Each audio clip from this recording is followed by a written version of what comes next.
it! Paimon never thought she'd see you two together. Nice to see you again, Traveler and Paimon. Oh, we're not interrupting anything, are we? Not at all. I wasn't in the middle of an interview or anything. I was just asking Miss Kuching about purchasing a kite. A kite? Are you buying some regional specialties to bring back to Fontaine? Well, yes. And... It seems you haven't heard yet. The theme of this year's Lantern Rite is kites. Oh, so that's why Paimon has seen so many floating in the sky. Liyue Harbor is always changing, so it is only fitting that Lantern Rite should change in turn. The Qixing believes it would benefit Liyue to build on our own cultural foundation by embracing the technologies of other nations. After all, it is said that the stones of another mountain may serve to better polish one's own jade. Yeah, remember my business meeting with Tianquan Ningguang the last time I was in Liyue Harbor? That's what it was about. But all I really did was use my network to introduce Lady Ningguang to some interesting people. I'm not sure that quite counts as fostering cooperation. In the end, we decided to combine Liyue's traditional art of kite making with Fontaine's mechanical vertical lifting device. Mechanical lifting device? Sounds pretty impressive. But don't kites just use the wind to fly? Why would you need to add something mechanical?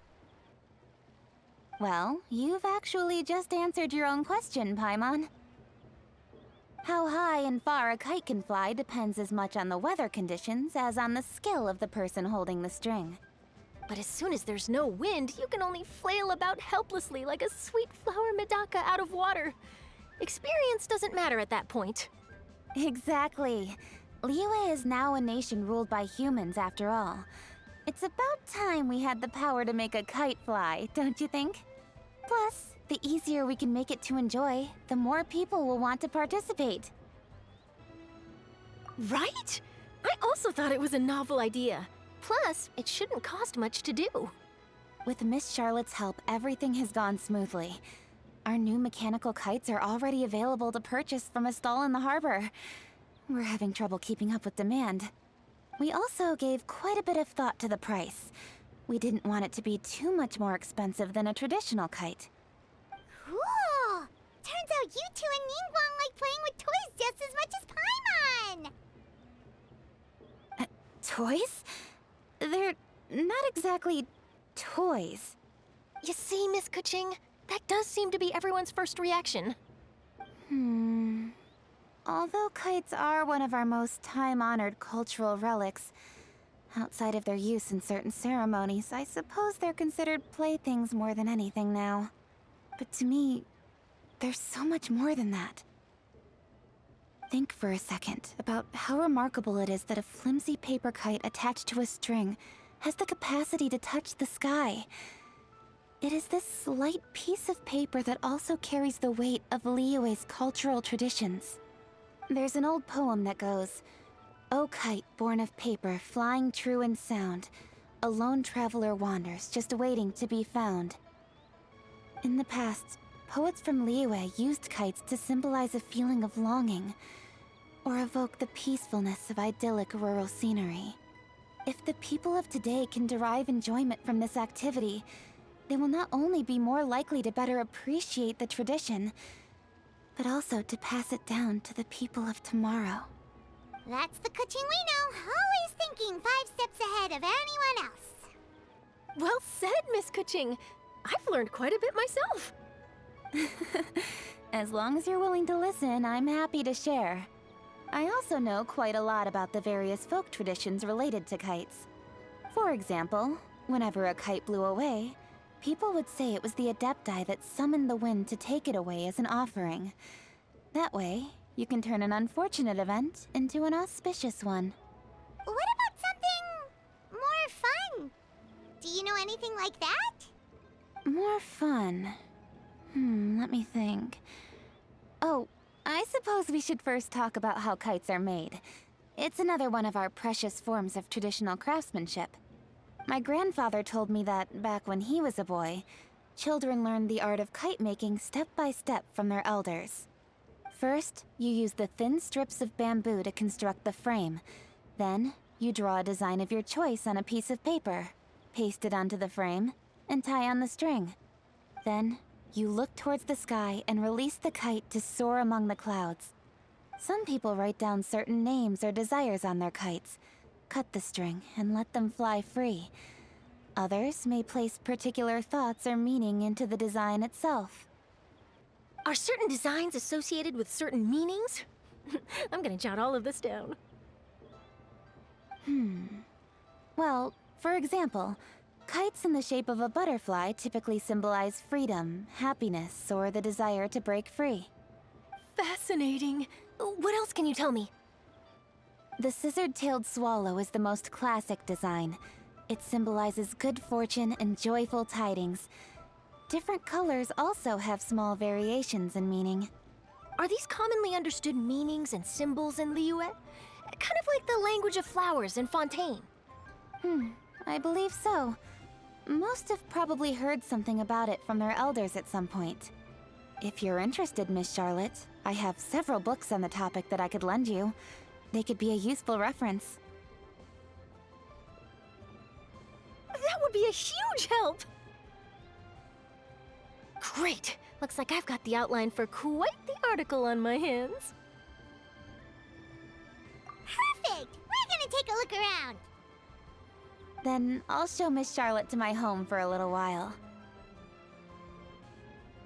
I almost forgot. The Ministry of Civil Affairs is hosting a kite flying contest on the night of Lantern Rite. If you're interested, you're more than welcome to bring a kite and participate. The rules are simple. Whoever flies their kite the highest and furthest within the time limit will receive a special honor along with a secret prize. I've already prepared more than enough empty film for the event. I can see the spectacle already. Oh, Paimon was on board the moment you said secret prize. Then I'll look forward to seeing your performance. You bet! See you then!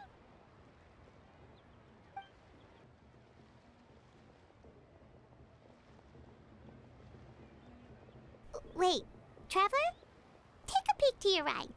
Do you see those two people lurking over there? Is it just Paimon? Or were they staring at us the whole time we were talking to Kuching and Charlotte just now? They seem fishy. Great, so it wasn't just Paimon. Do you think they could be treasure hoarders?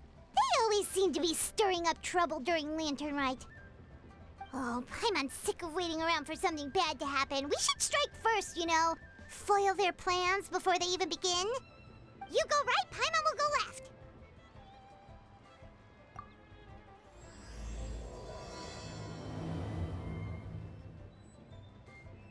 Oh. It is with such an air of urgency that you appear before us. Your comportment suggests you believe us to have committed some heinous crime. Perhaps you could enlighten us as to your intentions. Whoa, where did this fuddy-duddy come from? You should be the one doing the enlightening, buddy. Don't think we didn't notice you eavesdropping. One look and we could tell you were up to no good. Tell us everything, starting with your name.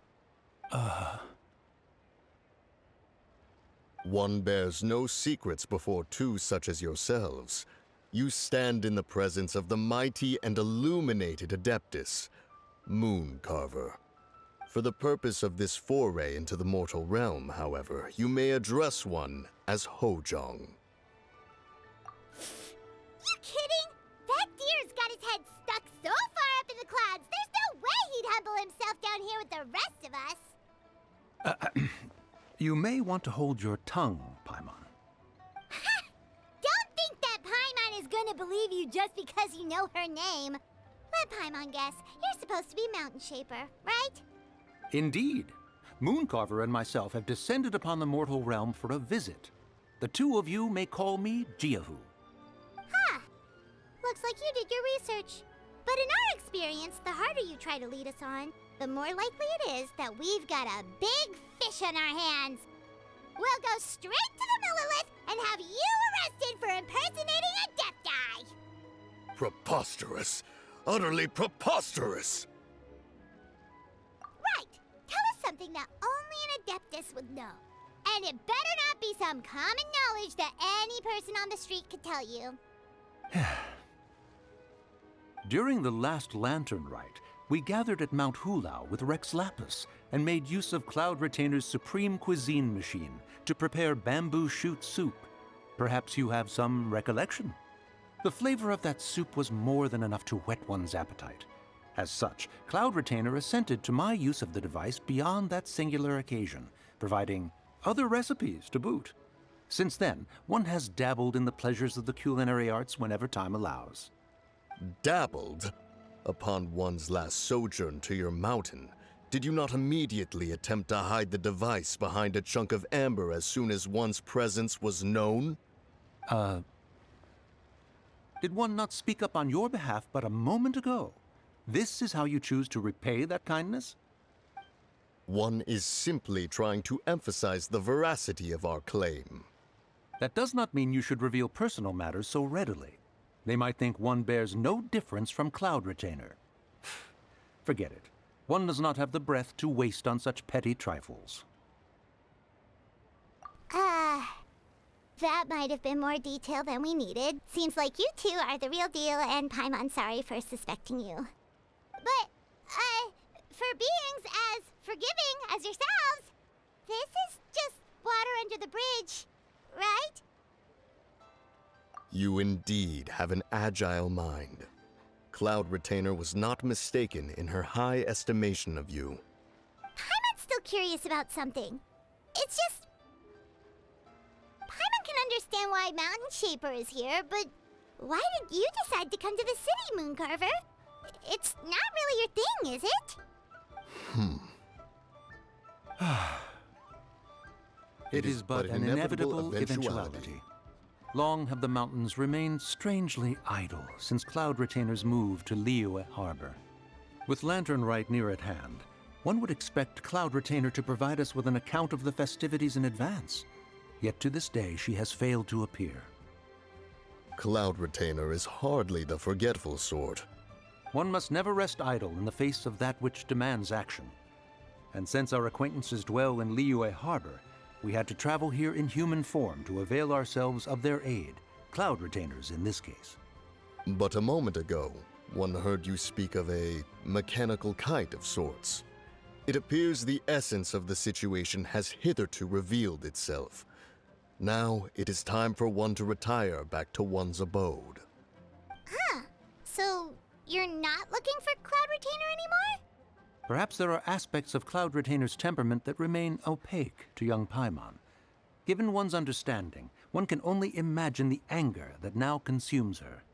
Cloud Retainer is of a proud and arrogant disposition. She holds the belief that her skill in mechanics surpasses that of all others. One can be quite certain it is hardly with an open mind that she regards the arrival of this new technology. One surmises that she has shut herself away, refused all company, and buried herself in the study of her own creations. To call on her would only invite her rebuke. However, if you do happen to cross paths with her over the next few days, do pass along one's regards. Sure, leave it to us. Have a safe trip back, enjoy the scenery, and happy Lantern Rite! Thank you for your kind words. We shall now depart. We got all worked up for nothing, huh? All that trouble and it turned out to be people we knew all along! Well, it's still pretty early. Let's head over and check out the kite stalls. Paimon wants to see what kinds of kites we can buy to use in the competition. The bigger and prettier, the better. Welcome! Are the two of you looking to buy a kite? Would you like me to go over the different designs? Ooh! A scissor kill swallow! And a butterfly! And oh! This jade chamber design is our newest. It's been selling like crazy over the past 2 days. Does it also have a unique meaning? Of course. The jade chamber symbolizes wealth and abundance. The kite bearing its design is said to bring riches in the future to those who fly it. Oh, now that's Paimon's kind of kite! I apologize for the interruption, but are all your wares in order, Miss Genuine? Yes, they're just over there. The paper, bamboo, and dyes. All the necessary kite-making materials. Wonderful! I'll pack them up and get a guard to deliver the goods to Yilong Wharf for you. Yilong Wharf? Oh, wonder what that place is like during Lantern Rite. Paimon would love to go take a look. Well, if the two of you are interested in going to Yilong Wharf, then could I trouble you to find Gaming and deliver these goods together? Is Gaming the guard you just mentioned? Yes. The communications office handles shipments and transports around Liyue. He works for the Secure Transport Agency, one of our sub-organizations. The problem is, many of my colleagues have taken leave during Lantern Rite to spend time with their families, so our available workforce has seen a dramatic decrease recently. If you were willing to help out, then I could get a head start on my next appointment. You do seem really pressed for time. Of course. Hard work deserves ample rewards. Now, at this time of day, Gaming should be somewhere in the vicinity. Just follow the main road until you see the head of a Wushu dance costume. Should be on your right. Be sure to come back if you'd like to buy a kite. I'll even give you a discount. Wait, I thought we had an agreement. Loser buys dim sum tomorrow? Look at you. Scowl like that for much longer and your face might stay that way. Hey now, don't be upset. How about this? You extend the invitation, and I'll pay. No way, Gaming. You're always the one picking up the tab. I'm not trying to be a sore loser. I just didn't expect you to come from behind to win like that. That was nothing. All in a day's work, friend. Perfect, Gaming is here. Sorry to interrupt, Gaming. We just spoke to a guy from the communications office who needs you to deliver some goods to Yilong Wharf. Oh, it must have been Longzhou. Looks like I've got work. Gotta go. Sure, go do your thing. Let's have a rematch when you get back. I won't let you win so easily next time. Alrighty, you can hand the goods over to me. Must have been heavy hauling them all this way. Let me take them off your hands. It wasn't that bad. It's just some kite-making materials. Plus, we didn't have to walk very far. Kite-making materials. I see. I'm glad it wasn't too much trouble, Paimon. Still, I owe you one. Ah, and you must be the traveler. It's nice to meet you. Thanks for your help. Huh? You know us? There probably aren't many in Liyue who don't. I've heard quite a bit about you two. You're quite well known around these parts. Oh, and please excuse Longzhou if he forgot to thank you. Take my thanks in his place. He's a good guy. He's just been super busy lately, running around from place to place. Don't be too hard on him, yeah? So, you here for Lantern Rite? Yep. It's always so lively this time of year. We were actually hoping we could tag along to Yilong Wharf and have a look around. Perfect! We'll go together then. I'm good with directions, so just follow me. Trust me, I know my way around. We can exchange stories, tell jokes, or just chat along the way. Oh, and there are a couple of good places to eat along our route. We can stop and grab a bite when it's time. The ingredients are fresh, the portions are generous, and the prices won't break the bank. You can order anything, and I promise, you won't be disappointed. Order anything? Hey, did you really have to call Paimon out like that in front of our new friend? Don't worry, I understand. I joke around like that with my friends, too. It just shows how close you are. Do you need to pack anything up before we hit the road? I can wait. Nope, our things are always packed and ready. We're pretty much travel experts at this point. Oh, that's right. Then let's get going. If we run into any trouble, you can count on me to protect you. I am a guard, after all.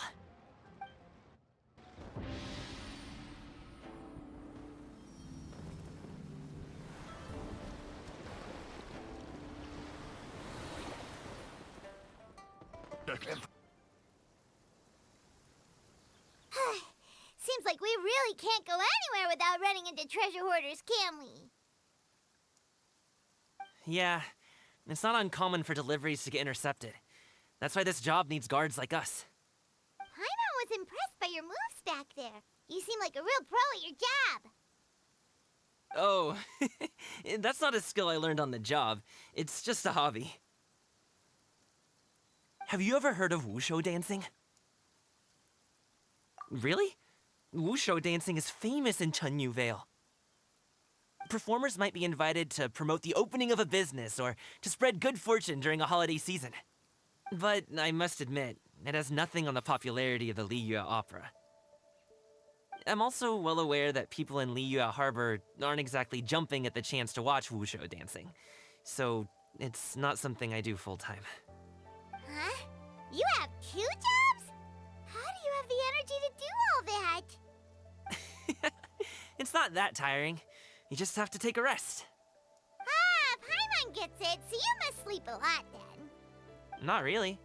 Just yesterday, I stayed up all night playing cards. Oh. Let's go. The docks are just up ahead.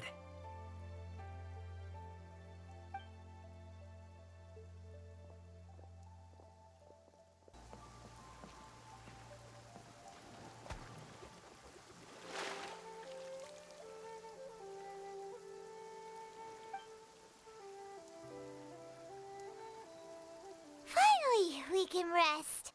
Ooh, Paimon's shoulders are so stiff. And her stomach's so empty. Sorry. Did I push the pace a bit too much? I mean, you were the ones who said you were travel experts. Liu is just too hilly.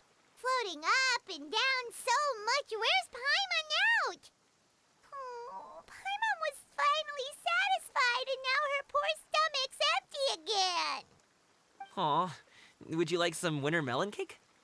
I have some on me that I bought from a store. Yes, Paimon will take all you got. You might want to pace yourself there, or you'll be too full to eat a proper meal later. Paimon never gets too full. Just like you apparently never get tired, no matter how far you walk or how many jobs you work. Ah, I see. Then here you go, Paimon. And for you, traveler. Enjoy. And here's some for you too, Uncle Bosu. Don't think I forgot about you, my friend. I'll just set it to the side here for you.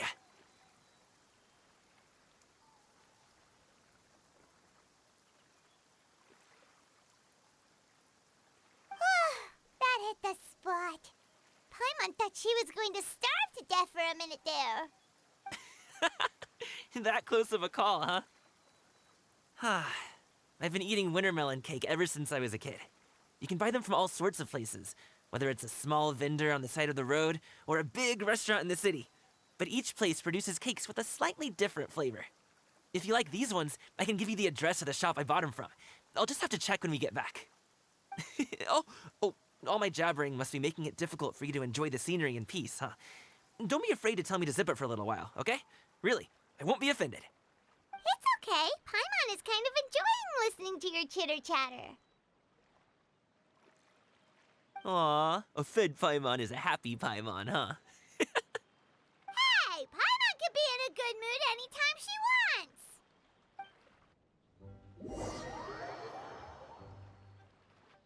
Need some fresh bamboo for this.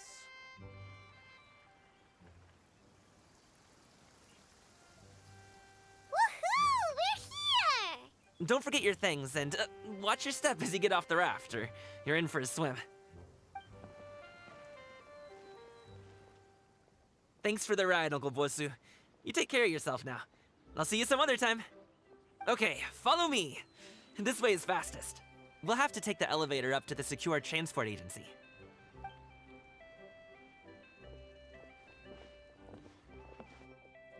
Oh, well... how should I put it? Come on, spit it out! Do you see that group of people over there? Those are my relatives. Wow, you sure have a big family. Once they start buying things, they won't stop perusing till it gets dark. This is bad. They're your family, not your arch enemies. What's there to be afraid of? Unless... Oh, did you do something horrible to them? No, it's not that. I'm just not that good at dealing with my family. It would be best if we could steer clear of them. I'll explain more when we have the chance, but right now, we've got a job to do. Wow, you guys are good. I'm impressed. That was nothing. It was a piece of cake. Oh, winter melon cake to be exact. You really liked it, huh? Ooh, you know what? I'll buy you a whole bunch and pile them so high you could swim in them. As long as you don't wind up drowning, Paimon. Hey, Uncle Jirgwe. These are my friends, the Traveler and Paimon. They came to deliver some goods with me. So, I guess I'll go ahead and take these over to Uncle Yongzan then? Yes, thanks for your hard work. I should thank you both for your trouble as well. Please take a seat and rest for a bit. I'll prepare some tea. No need. We'll be off soon anyway. Hey, we're already here, aren't we? No harm in taking a load off for a bit. Plus, I know the Secure Transport Agency has some great Songhua tea stashed around here somewhere. I promise you, one sip and you'll be hooked. Anyway, you just sit down and relax, Uncle Jirgwe. Who would I be if I just sat here and let you go through all this trouble? Leave this to me. I have to be up and about to drop these goods off anyway. What's a little extra time on my feet? Oh, you aren't too picky, right, Traveler? I know Paimon prefers things on the sweeter side, so I won't steep the tea too long. And I'll add some dim sum pastries on the side. Aw, you noticed what Paimon likes? How long have you two known Gaming? Oh, not long at all. We just kind of tagged along on his trip to Yulong Wharf. He's just a super welcoming guy. We became friends, you know, just like that. That's just how he is. He's the attentive sort, really knows how to look after his own. A while ago, one of our guards had to take off work, said his joints were hurting due to the rain. Gaming personally went all the way to Boo Boo Pharmacy to get some medicine for him from Dr. Baiju, then traveled through the night to deliver it back to him. That young man has such a good head on his shoulders. How can anyone not love him? I mean, there is his dad, but, well, ask anyone else. And Uncle Yongzan says he doesn't have the personnel to spare for this delivery right now. So what do you think, Uncle Jirgwe?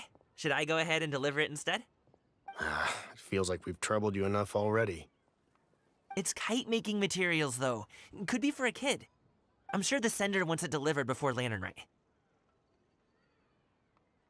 Oh, by the way, here, have some tea. All right, then. Deliver it if you want to. Ooh, are you free in 2 days? How about we grab some dim sum from Xianyun kiosk? My treat, and don't even think about trying to pay. Whoa, that's way too generous of you. Don't mention it. Just think of this as a thank you for all your help. Besides, the thing between me and my family, it's a long story. It might take some time to tell. Sounds good. Paimon never says no to free food. Alright, then I'm off. See you in 2 days. Oh, and Paimon, make sure not to eat too much before then. Don't say I didn't warn you. Is he underestimating Paimon? She's just gonna have to show him how much she can really eat. Anyway, is Gaming's family situation really that complicated? He has such a happy-go-lucky personality. Plus, he's an enthusiastic and diligent worker. It's hard to imagine a guy like that being troubled by much. How should I put it? Since he already plans to tell you himself, you don't need an old man like me to add my 2 cents. You seem to be around the same age, so you might have a lot in common. Perhaps you could help him talk things through. Consider it a favor to me. If you have the time, maybe you can make a little flag for us to wave about. It can say, "We provide aid in spades." Couldn't hurt to advertise our services, right? Well, I can certainly arrange that. Is there anything else you wanted to say?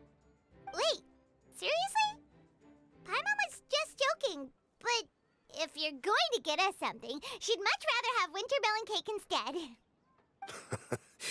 instead. Seems like Gaming really has rubbed off on you. Would you like some more tea? I think there's some left. No thanks. We came all this way and still haven't gotten a chance to look around the wharf. We should see the kinds of kites they got. Maybe they'll have ones you can't find in Liyue Harbor. All right, then. Please do let me know if you'd like more tea. You're welcome to stay as long as you like.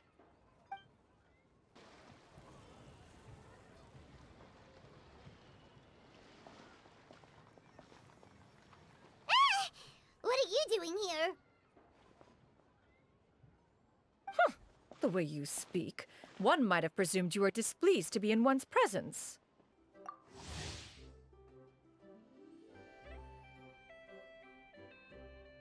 Take note, Paimon. You could learn a thing or two about how to respect your elders.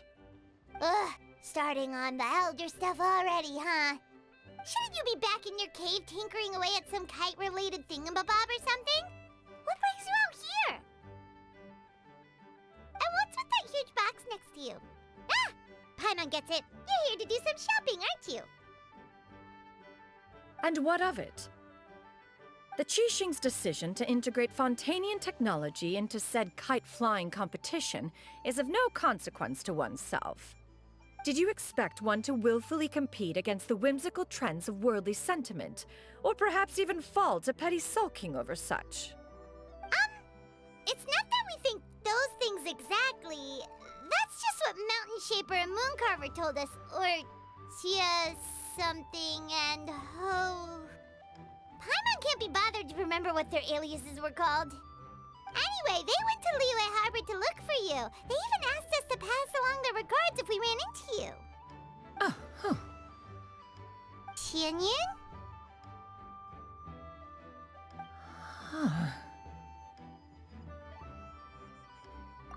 It appears time has quite flown since one's arrival in Liyue Harbor.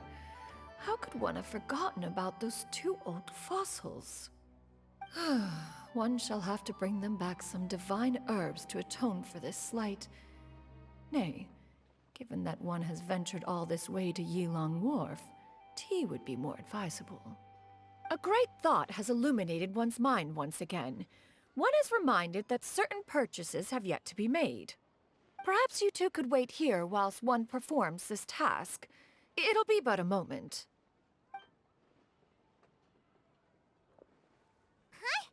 Wait, here? You really just gonna ditch us here to watch your stuff? Oh, that woman really just does whatever she wants. Hey, not you too, Traveler! Oh, all this Paimon ditching is super not appreciated. Just come back soon, okay? Paimon doesn't want anyone to try and steal his stuff. Welcome. Please have a look around. We only sell teas of the finest quality, sourced directly from Chaoying Village. Might I recommend the Sunglo variety? It's one of our specialties. Now, that sounds promising. One will bring some back for those old fossils, and all will be well. 2 boxes will do. Wonderful. By the way, we're actually running a special Lantern Rite promotion. Buy 3 boxes, get 10% off. 4 boxes will net you 20% off. 20% off 4 boxes. This merchant strikes a fair bargain. One might as well give some to Morax and Ping, too. Then 4 shall suffice. I see. Are you intending to give these as gifts? If so, perhaps I can interest you in these exquisite gift sets. Buy 10, get half off. Look at the magnificent design, and the red ribbon gives quite the festive flair, don't you think?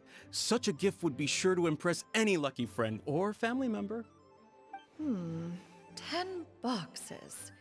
Seems rather excessive. But if one factors in the Conqueror of Demons and one's disciples... 10! A nice round number, don't you think? Course you do. I'll even shave a little extra off the price for you. That is agreeable. One will, I will have these boxed up then. Of course, right away. I see you have quite the eye for fine items, mademoiselle. Perhaps some of my wares might also be of interest to you. I'm a toy merchant from Fontaine. You'll get nothing but the finest and most intricate clockwork toys Mora can buy here, each one sure to be a source of endless amusement.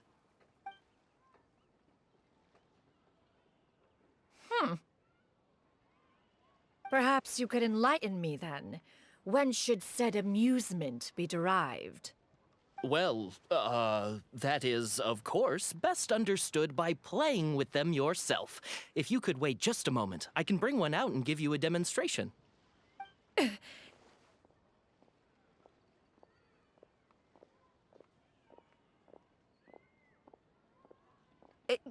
There is no need for that. Mademoiselle. Give me your newest and finest model, and be sure to package it securely. Ah, of course. Here you go. The instruction manual is... I can do without, thank you. Oh, many watchful eyes surround this place. If one were to be spotted purchasing a mechanical toy such as this, a child's plaything no less, it would only invite scandal.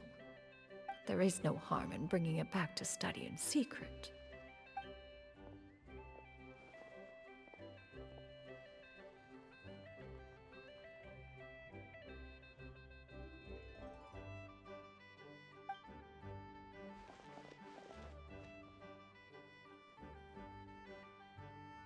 Oh, Xianyun, did your shopping go smoothly? Naturally. One may not delight in social interactions, but that does not mean one lacks said faculties.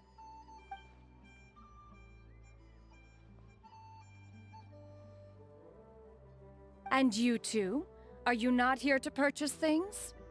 We just haven't had time yet.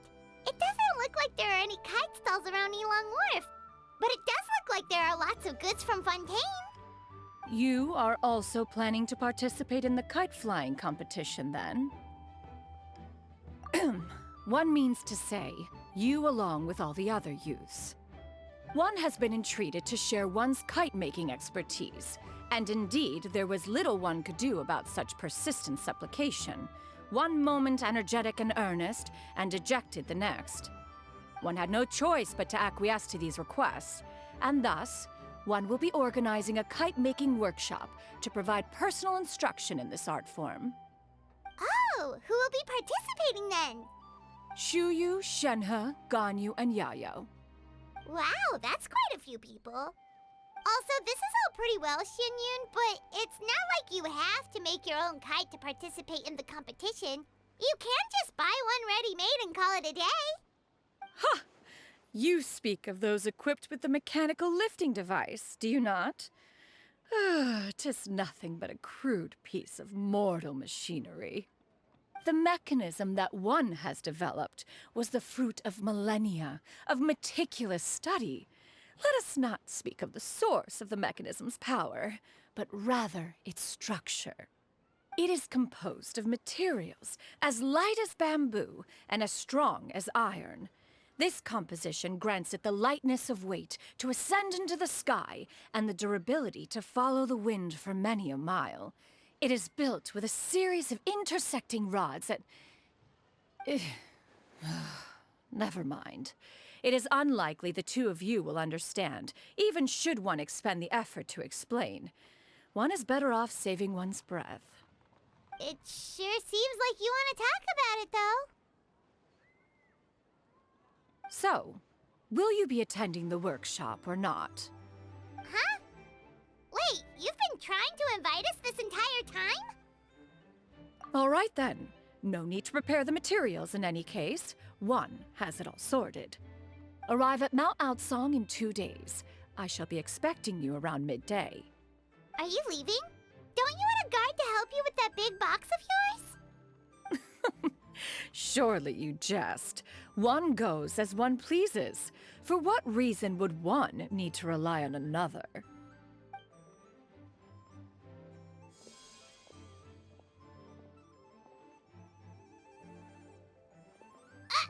It can float? What kind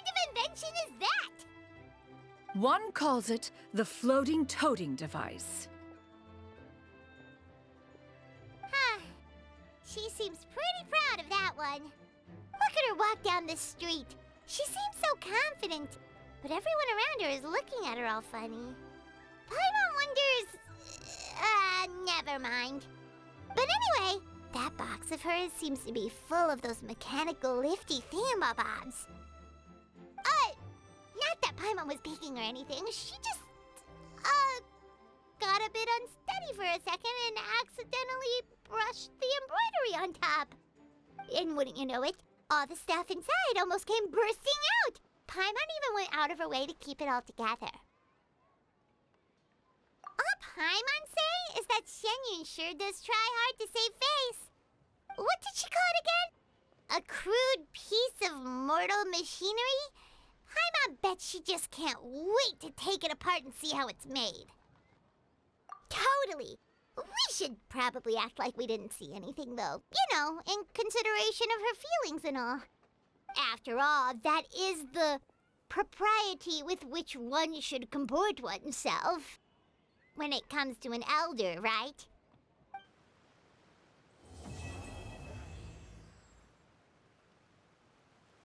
Oh, you're here early. I just ordered. The food should be out in a second. Sit down, sit down. Let's all take a seat. Here, hand me your cups. Oh, thank you.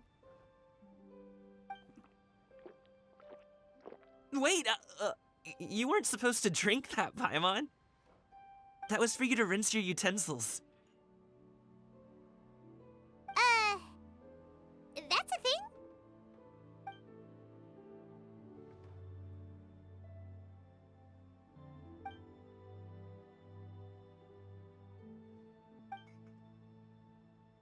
Wow, so much delicious food. Do you really eat all this just for breakfast? That's just how we do it where I'm from. Most of the time, though, I don't eat lunch after dim sum. Oh, that's good to hear. Paimon doesn't need to worry about holding back then. Eat, eat. If it's not enough, we can always order more. Oh, and there's tong soy coming as well. I don't usually have that in the morning, but, well, since everyone's here, I just had to order it. What about you, Traveler? Is the food to your liking? Want some more seafood congee? Let me refill your bowl. Paimon's gonna take you up on that. Fill it up nice and full and make sure she gets a few extra shrimp. Thanks!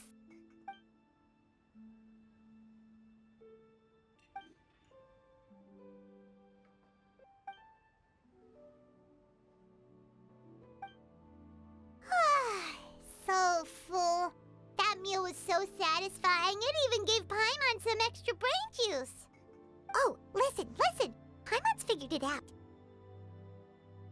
Let's think about this for a second, Gaming. You invited us to this awesome restaurant and ordered a whole table full of expensive dim sum just for the three of us. Well, you must be hiding the fact that you're some young master from a rich family. That would explain why you try to keep your friends and family away from each other. Are you confusing me with Xingqiu? Huh? You know Xingqiu? You sure know a lot of people. Well, when you're on the road as much as I am, you hear all sorts of rumors. Sometimes they're true, sometimes they're not. What it comes down to is being able to tell the difference. More often than not, that means knocking on some doors to find out for yourself. Oh, you truly are a man of many talents, young Master Gaming. Okay, enough with the teasing. Sorry to burst your bubble, Paimon, but you're wrong about my family situation. What? Oh, Paimon thought she was onto something there. My dad is just an ordinary tea merchant. Small-scale stuff, you know? It wouldn't even make sense to mention his business in the same breath as the Feiyun Commerce Guild. My dad... he always wanted me to inherit the family business, to be a merchant like him. But that's just not who I am. It's not who I ever wanted to be.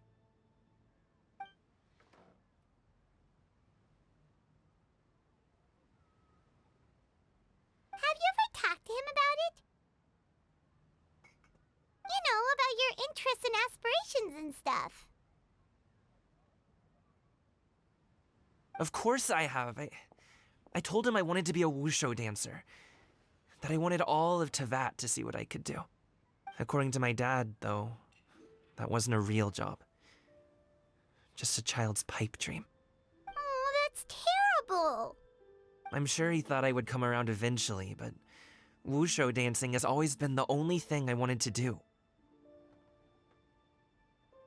One day, he tried to get me to visit some other tea merchants to start building the right relationships, but I refused to go. We got into a huge fight. We were this close to throwing hands. In the end, I was so angry that I ran away from home. I haven't been back since. Don't get on my case just yet, okay? It's not like I think I'm completely without fault. No, I know that it wasn't the right way to go about things. But my dad's stubborn. No matter how hard I tried to convince him, it just went in one ear and out the other. There was no changing his mind. I knew talking would only get me so far, but if I made it big in Liyue Harbor, the results could speak for themselves. Gaming. But I'm sure you both already know how that's going. Wushu dancing's just not that big in Liyue Harbor. In the past, I would go door to door from store to store, asking if they would be interested in hiring a performer. Most times, I wound up eating nothing but humble pie. And you can't just rely on dreams to put food on the table, right? So I found a job as a guard to make some money. And now I have enough to get by and then some. Still, change takes time. Gotta take it slow, you know? Paimon understands. Okay, enough of all that serious talk. Our tea's getting cold. Ooh, let's do something fun this afternoon. What do you say, huh? I'll organize.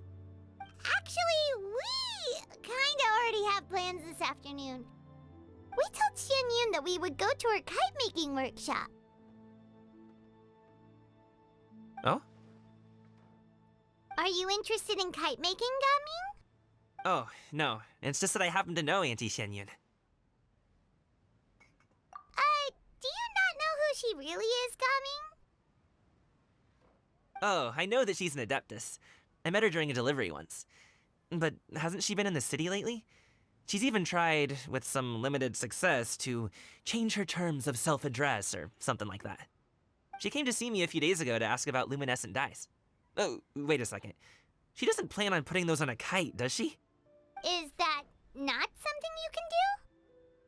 It's one thing to use it on cloth, but applying it to paper is another matter entirely. Why couldn't she tell me what she wanted them for? Yeah, she does seem to have trouble with that sometimes. It would be such a shame if everyone worked so hard on their kites only for them to get ruined in the end. Okay, I'll go with you. If Auntie Xianyun wants to use those dyes on a kite, the formula will need to be changed. Great! The more the merrier!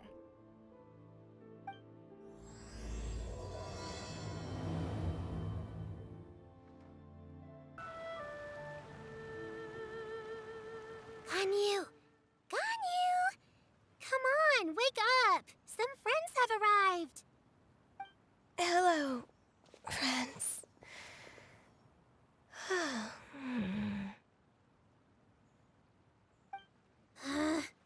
Ganyu! Oh, I have some mint oil. Perhaps we should try that. A guest at Wanmin restaurant recommended it to me. I've tried it. Its stimulative effects are much stronger than what can be achieved from chewing on mint leaves alone.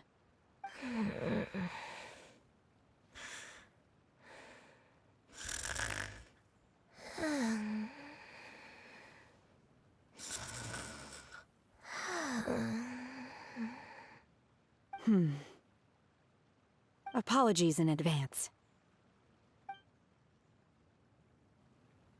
Wait! Shenhe? Not there!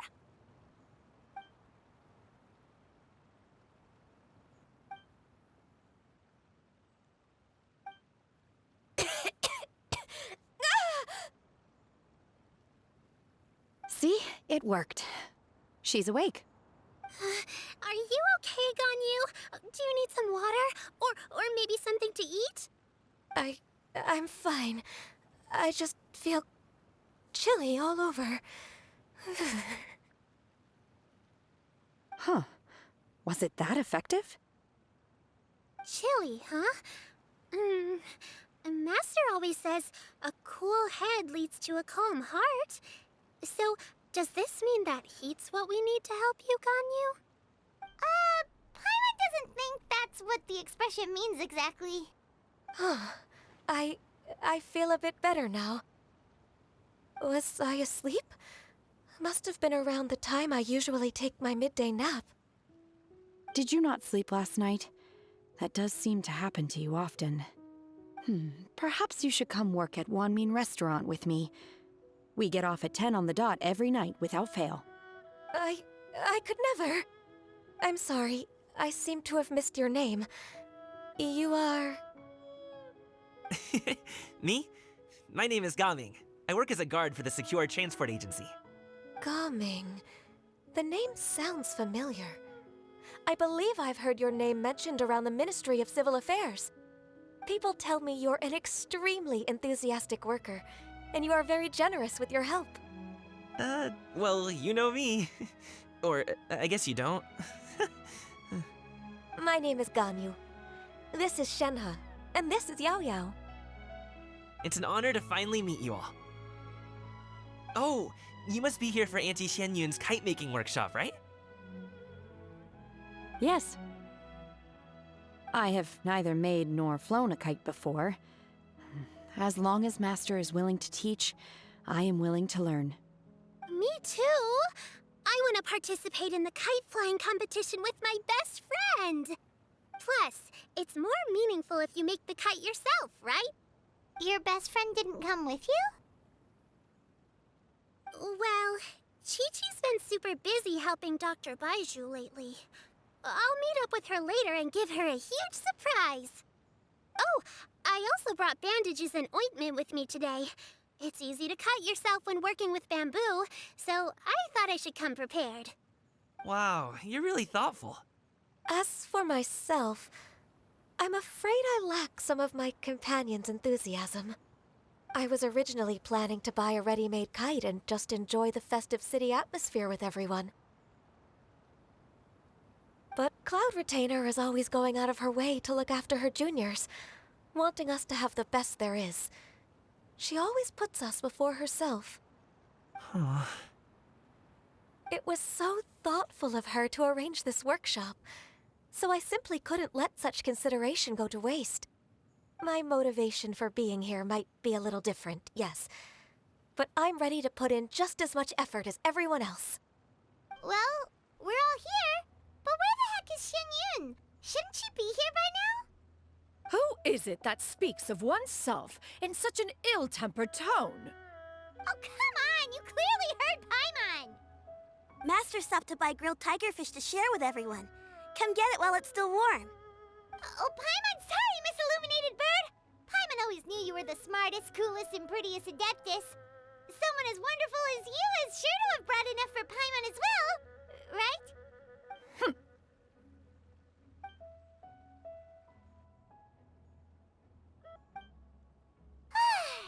So delicious.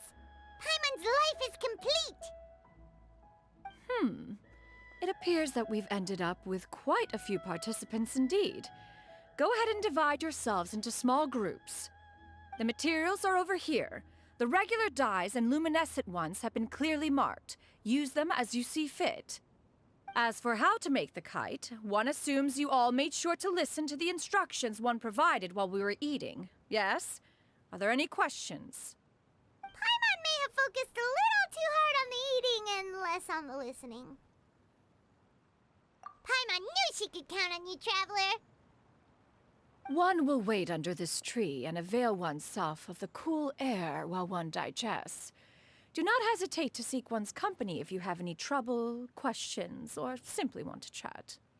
We're not in any hurry to get started. Why don't we go see what the others are up to? Hey, Gaming! Want to team up? Huh? But I have to participate? I thought I'd be done for the day after adjusting the dye formula. You're that unenthused by kite making, huh? That doesn't seem like you. No, it's not that. It's just... It would take too long to explain. I guess I'll just make one then. What shape should we go with? How about a butterfly?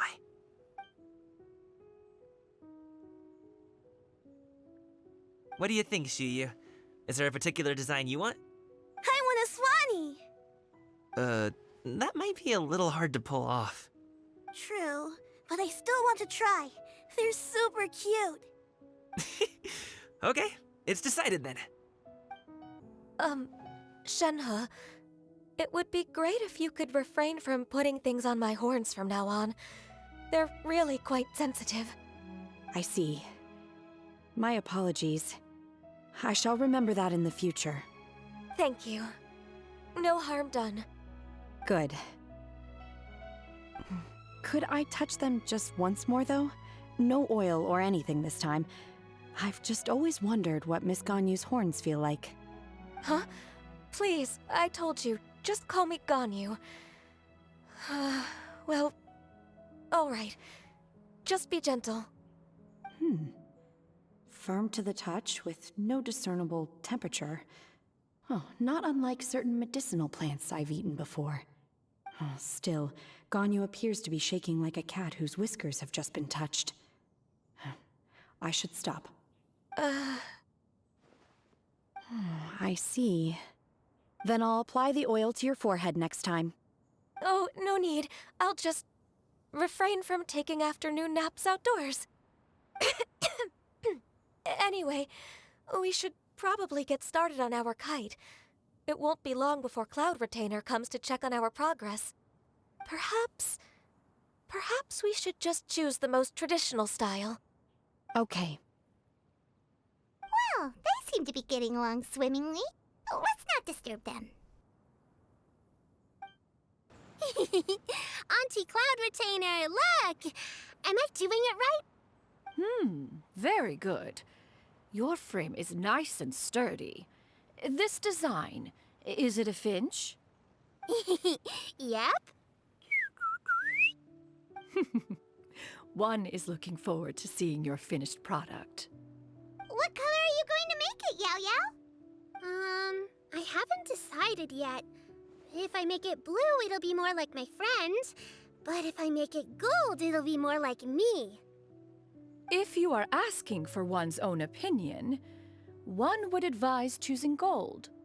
When giving a gift, the key consideration is the recipient's feelings, is it not? One imagines your friend would much prefer a kite that reminds them of you. Oh, hey, I never told you the kite was for Chi-Chi. How did you know? With age comes wisdom, child. One simply has a way of knowing things. Oh, cool. Thanks, Auntie Cloud Retainer. I'm gonna start painting it gold right now. Good. One will watch. You two seem strangely unoccupied. One was under the impression that one was supposed to be doing the relaxing. Is your kite finished? Oh, we actually haven't started yet, but we're going to start, right now. First, we have to decide on the shape. Hey, what are you laughing at? Oh, that's not a completely crazy idea. If nothing else, a Paimon-shaped kite could at least make sure you never get lost on your travels and always find the tastiest food and funnest things to do wherever you go. Maybe we're not exercising enough artistic license. Ooh, we should exaggerate this a bit. How about this? The word Paimon means the guardian angel of travelers.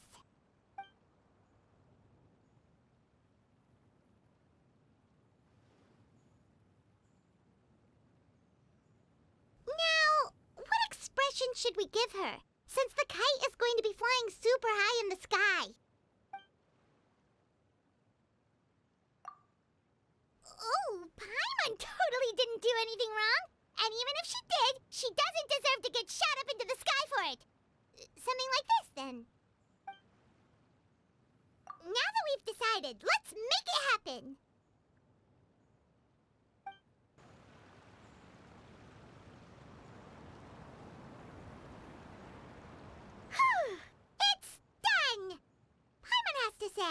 Kite Paimon might even rival real Paimon in terms of cuteness.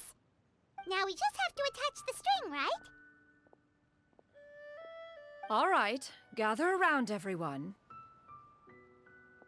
Oh, Xianyun's calling us!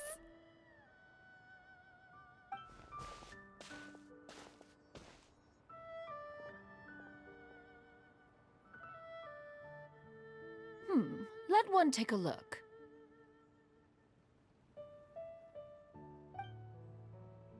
Wow! Ganyu and Shenhe made a scissor-tailed swallow! It's so pretty. Yep. The coloring makes it look a lot like Master. If the tail wasn't split in two like that, it might even be a spitting image. If you look closely, there are a few spots where the colors go outside the lines. Did you doze off while painting it, Ganyu? I did the painting. I stared at the paper for quite some time, but I simply could not recall the coloring of any bird. Except Master. Or should I say that I'm too familiar with her crane form? Even when she stands before us in human form, all I can see is blue and white. Oh. Well, now that you mention it, Paimon can see it too! Exactly. So I simply closed my eyes and painted from memory. No way. You can paint with your eyes closed? Wow, the disciples of Adepti really are something. You are most filial, Shenhe. One is flattered by the likeness. The Swanee that Gaming and Xianyun made looks very majestic. I'm sure it'll look even more impressive as it soars through the sky. The eyes and ears glow in the dark, so you're sure to see it at night. Your golden finch is cute too, Yao Yao. It's all thanks to Auntie Cloud Retainer's guidance. What about your kite, Traveler?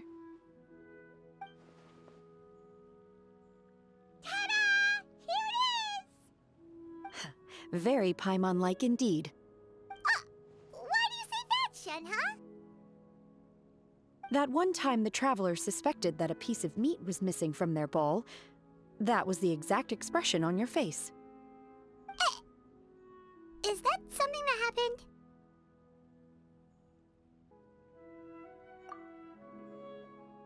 Is that the Jade Chamber? Oh?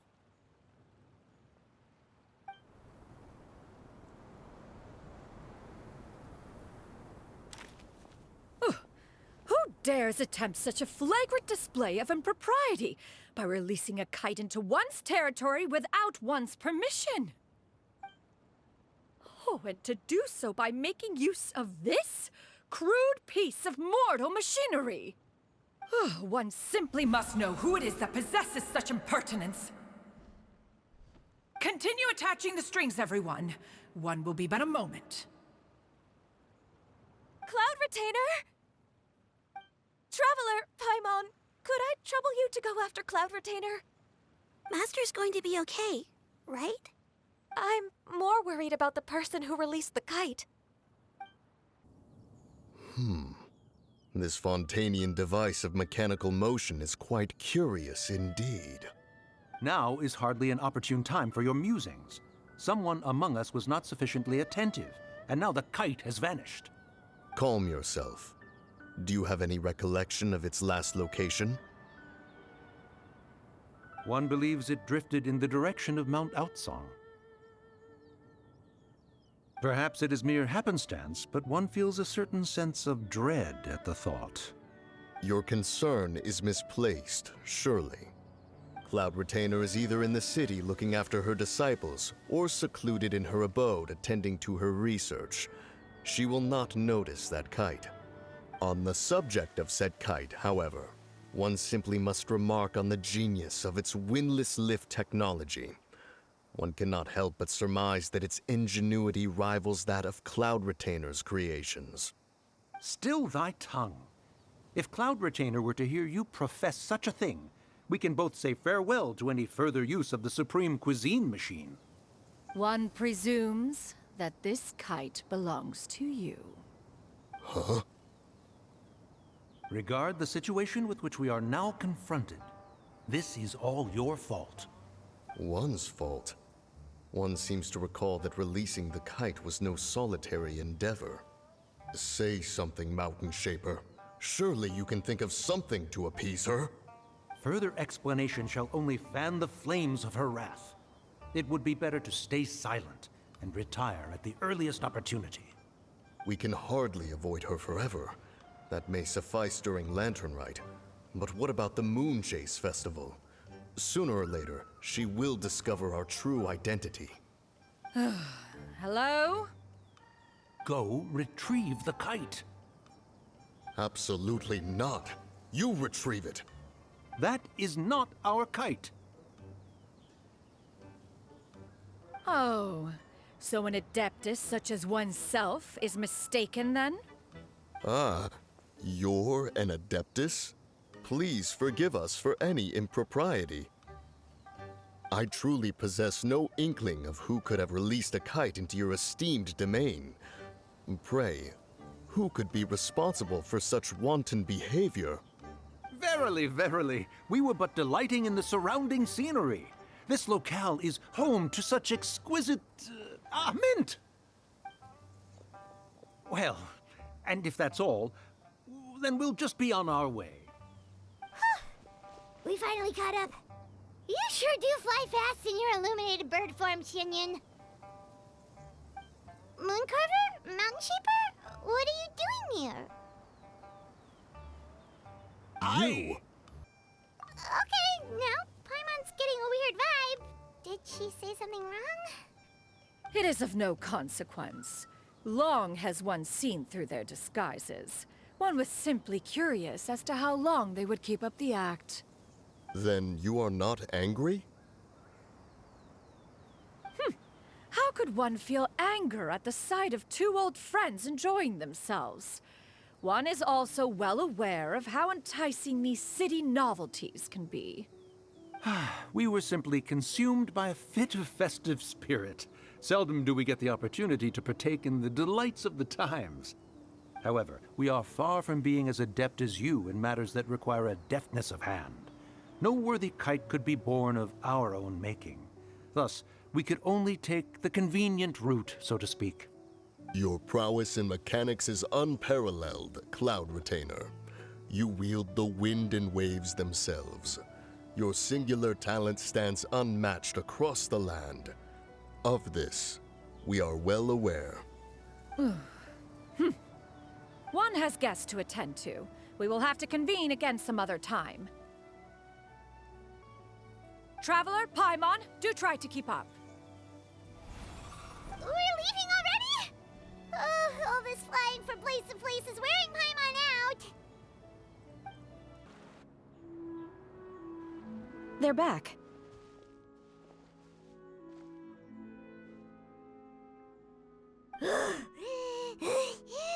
Paimon's pooped. Hi. Why are there only two of you left? After you left, Yao Yao and Shu Yu tired themselves out playing with their kites. Gao Ming offered to escort them home. Before he left, he said something that I don't quite understand. Oh? What did he say? He said, a kite is always tied down no matter how far it flies or how high it soars. Its tether prevents it from ever truly flying free. He looked quite dejected as he said this. Now that you mention it, Gao Ming did seem to have a rather strange attitude towards kites. A reflection of himself. If I were a kite, I would cherish that tether as a symbol of kinship and the bonds that tie us and... Shenhe? It may be an exceedingly slim and distant connection, but lose it, and you lose that which links you to home. If Gao Ming truly sees a kite as a reflection of himself, then I fear I understand his words even less. Well, People often have different points of view depending on their mindset and experiences, right? It's actually quite normal. Just like some people can eat spicy food, but others won't go anywhere near it? Exactly. That's why tolerance and understanding are as important as they are. Tolerance and understanding? What brought about this conversation? Did one miss something? We were just chatting. You don't have to butt in on every little thing, you know. Where were you anyway? One was merely doing a bit of cooking. Night fast approaches. If you are otherwise unoccupied, one would entreat you to stay and eat before you depart. Oh, it's been so long since I've had the chance to enjoy your cooking, Cloud Retainer. Worry not. One has prepared a variety of meat and vegetable dishes. One is more than familiar with everyone's culinary proclivities. Hey! Paimon's hungry too! It's not like the dim sum and grilled fish could keep her full the whole day, you know? Shenhe, Ganyu, come with me. Whoa, what's with all the secrecy? You're not trying to play favorites, are you? If you're ready to serve the food, we can help too.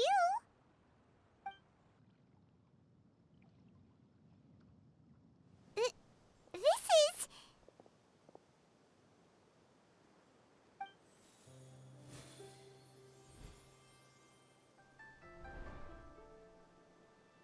Oh, I can feel the wind brushing against my legs. This is a bit embarrassing.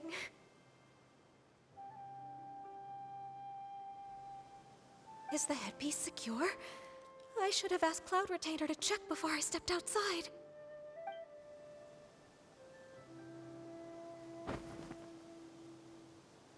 How do we look? Huh? She asked them just like that? You look pretty too, Ganyu! Oh, how should Paimon put it? You both look so elegant and refined! Those outfits really suit you both. Given that one employed the services of the best tailor in all of Liyue, one would expect nothing less. What colors have you been partial to lately, Shenhe and Ganyu? Lately? Why is Cloud Retainer suddenly asking about what colors we like? I like black. One is gratified to see one's disciple has inherited one's own tastes. The color black doesn't get dirty easily, a virtue I've come to value recently. And you, Ganyu? I favor blue and black. And the material is sufficiently comfortable, yes? Yes, very. I simply cannot thank you enough, Cloud Retainer, for this gift, and the kite, too. Thank you, Master. One is content, as long as you are pleased with the gift. One hopes these garments will see much use.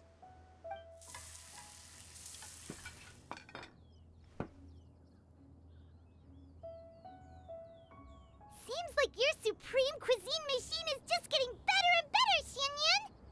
This golden crab's particularly good. The shell's deliciously crunchy, and the meat inside is so succulent and sweet!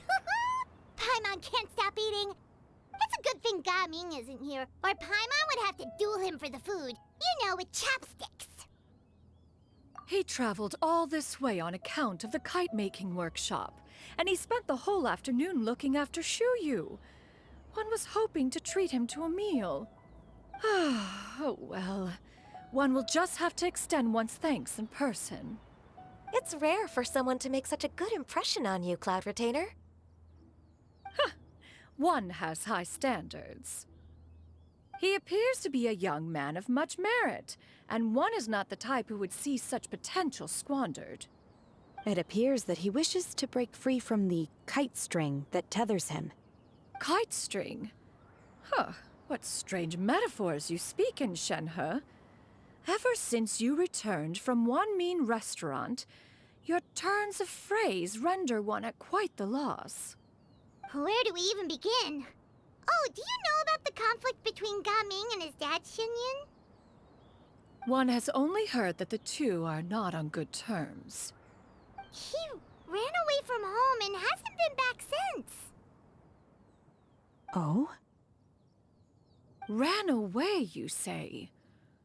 Oh.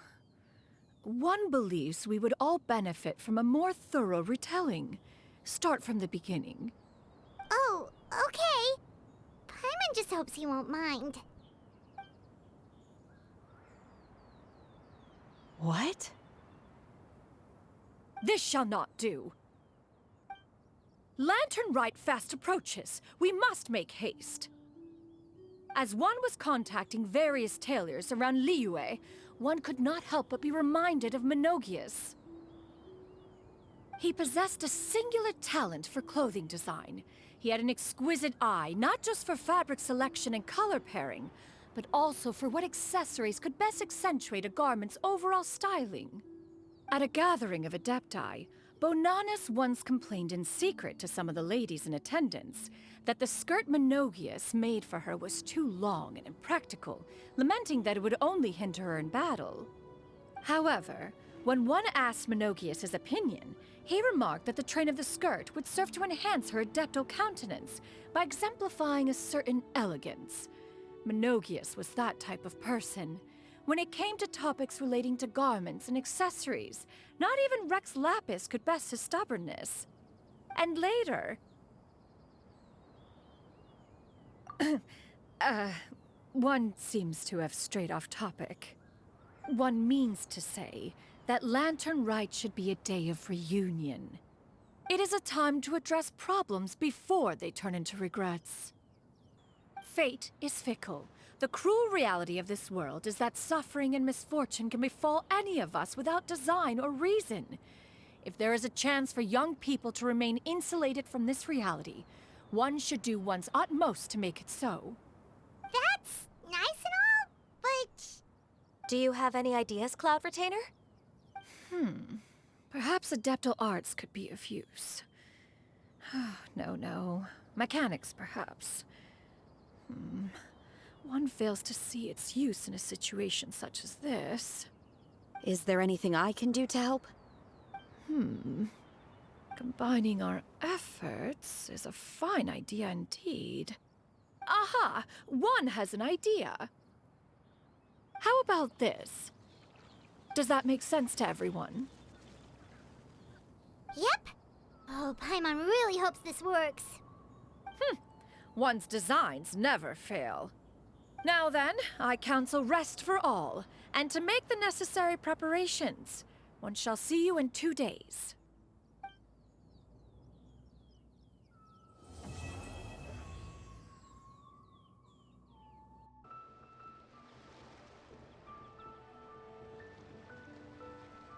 Hi, Gaming! Paimon sees you've certainly gotten an early start this morning. Playing games already, are we?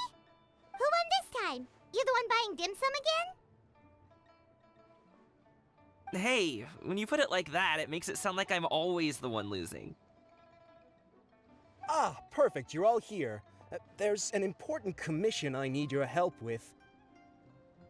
All right, I've got the time. Where are the goods? Well, it's not just goods this time. I need you to escort a tea merchant and their wares from Chaoying Village to Liyue Harbor. A very important client has requested to meet with him. Sure. What's this merchant's address? Well, here. If the client's that important, then this must be a very crucial, very pressing commission, right? Of course, the sooner you complete it, the better. I would advise you to depart as soon as possible.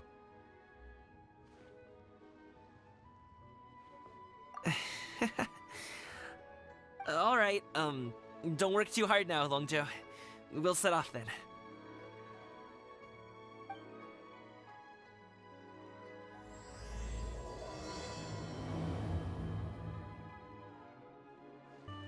Hello, you must be the tea merchant heading to Liyue Harbor. We're here to escort you.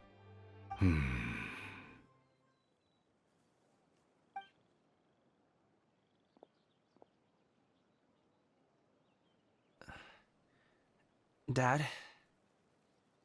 Oh, so you're Gaming's father. It's nice to meet you. Just leave this delivery to him. Trust Paimon, he's got this in the bag. Gaming is super good at what he does. Everyone at the Secure Transport Agency says as much. Even the Ministry of Civil Affairs has nothing but good things to say about him.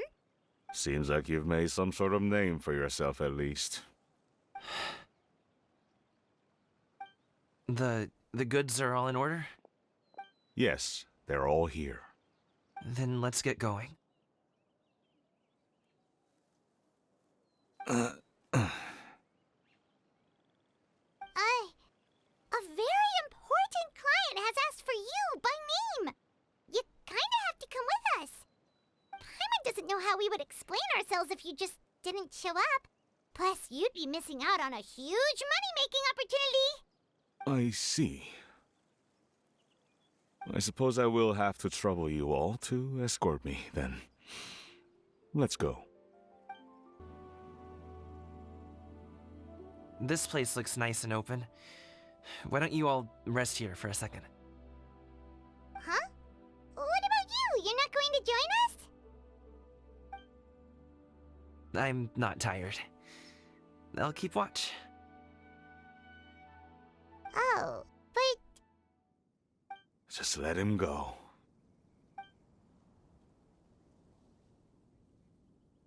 Okay, we'll just share amongst ourselves then.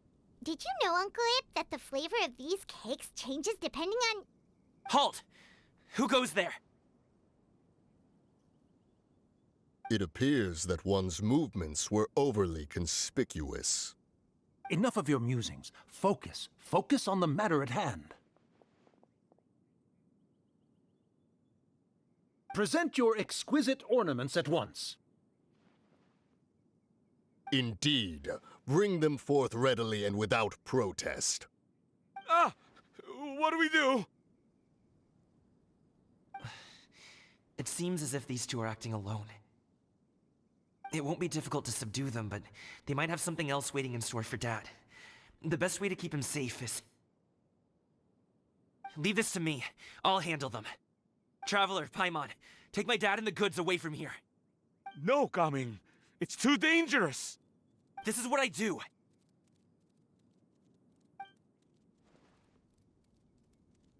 A thorny foe indeed.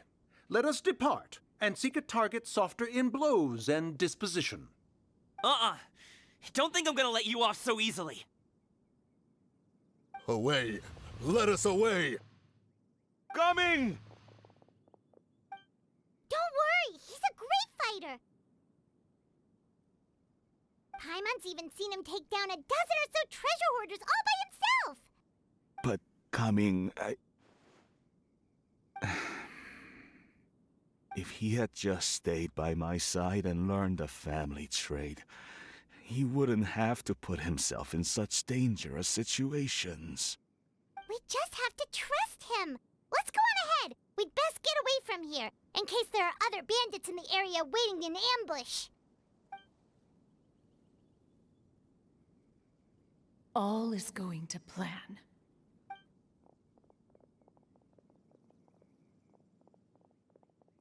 Okay, we should be good to stop here. Yongli? Oh no, what is he doing here? Good sir, please, listen to me. Reel in your line and leave this place as quickly as you can. There are bandits in the area.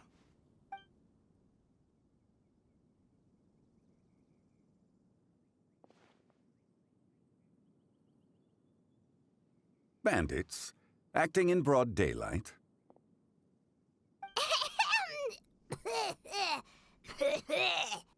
Oh.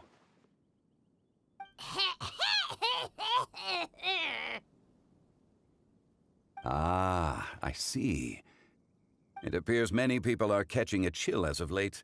If your throat is bothering you, Paimon, perhaps some tea and rest are in order. Nope, no need. Paimon's fine. She just, had some cake stuck in her throat.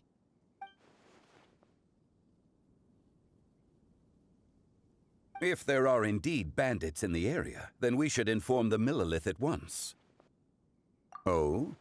Well, if that's the case, such matters are best left to those with the necessary expertise, wouldn't you agree? I suppose you're right. If ordinary people like us got involved, we would only cause more trouble. Since we find ourselves otherwise unoccupied in this beautiful area, why don't we find a quiet place to relax while we wait for good news? That would be lovely. So, Uncle Ip does have a reason to be worried. After all, Gaming, the guard we mentioned, is his son. Gaming. The name sounds somewhat familiar. Ah, yes. That is the name of the Wushu dancer who has been performing around Liyue Harbor recently, is it not? Oh, have you seen him perform? Indeed. I cannot help but admire his skill. He truly encapsulates the spirit of the Xuani. Wushu dancing has become more well known in Liyue Harbor recently. However, although performers are seeing budding success, they have no doubt had to face many hurdles along the way.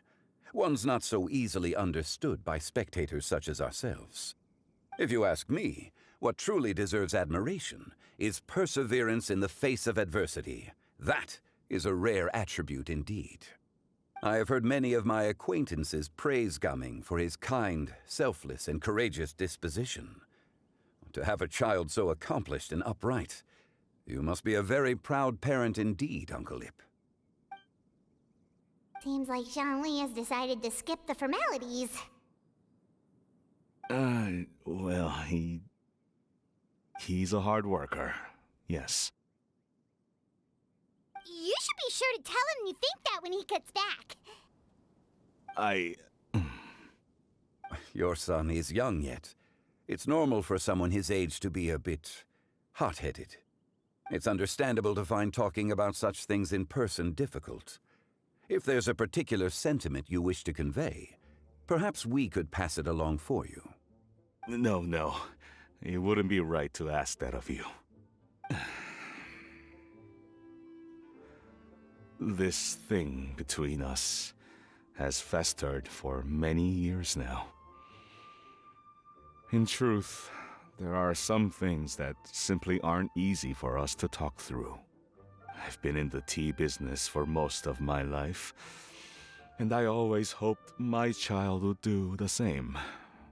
Otherwise, how would he support himself? Over the past few years, I heard how well he was doing for himself as a guard. How his work was taking him to farther and farther off places. I also heard that he never gave up on Wushu dancing. It made me happy. But I was also worried.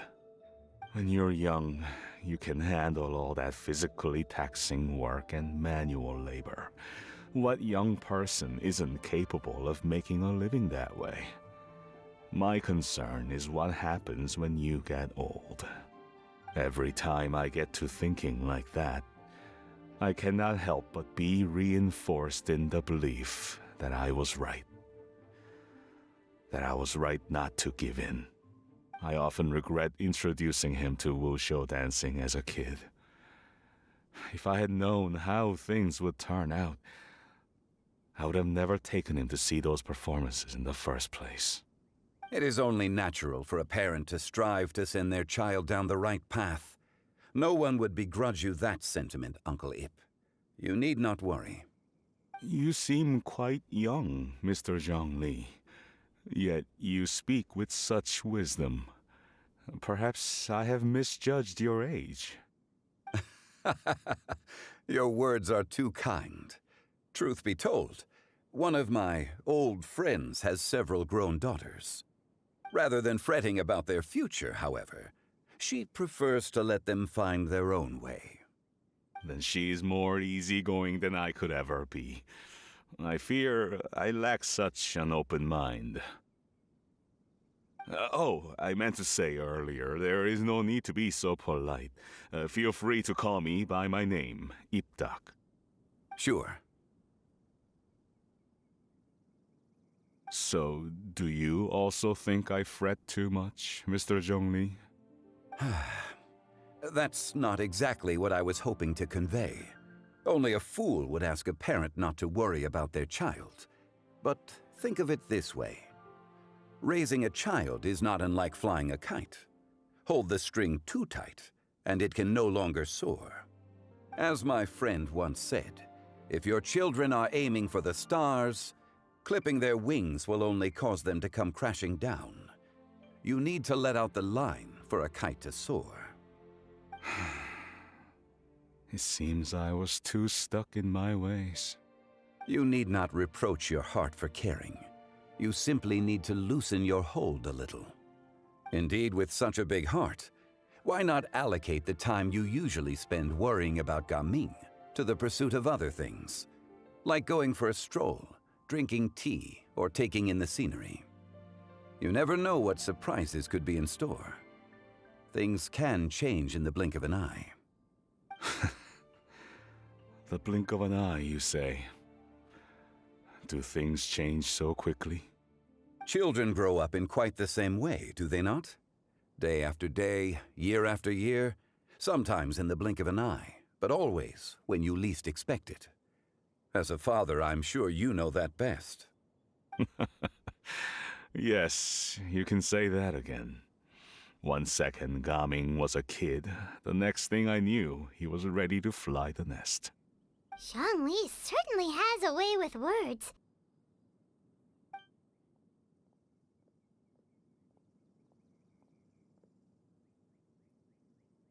Oh, Gaming is back! Hey, Gaming, we're over here! Dad, Traveler, Paimon. Good, you're all here. Oh, and Mr. Zhongli from the Wangsheng Funeral Parlor? You're here too? A fated meeting indeed. We were just enjoying some pleasant conversation.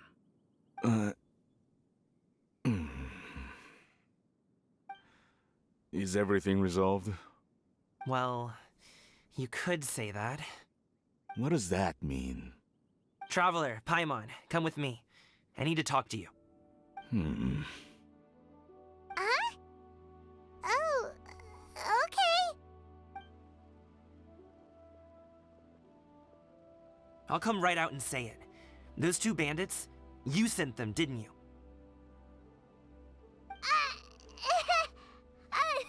So, that's how we're starting off? Can't look me in the eye, huh? Guess I'm right then. Okay, but how did you know? At first, their mannerisms seemed a bit stilted. But once I got close, it was obvious that they possessed great skills. I was right on their tail, and it should have taken only a few steps to catch up to them, yet somehow, I was never able to close that distance. People with that level of skill would have gone about things differently from the start, like sneaking up on us while we were distracted. Unless, of course, their real motive was to lure me away from the group all along. Wow, you're pretty quick on the uptake. I just have a lot of experience. I've dealt with many a ruthless bandit in my time, but I've never seen ones like them. In the end, I told them they would make good guards if they ever wanted to get back on the straight and narrow, and that they could hang out with me in Liyue Harbor anytime. You ever consider you might be a little too good at making friends? I'm guessing you guys were trying to help resolve things between my dad and me? I appreciate it, I really do. But this conflict between us has been going on for a long time. Even if those two were real bandits, and I was able to subdue them and show him what I was capable of, it wouldn't change anything. You've seen the way he talks to me. It's not like that at all! Your dad really cares about you. You should see the way he talks about you when you're not around.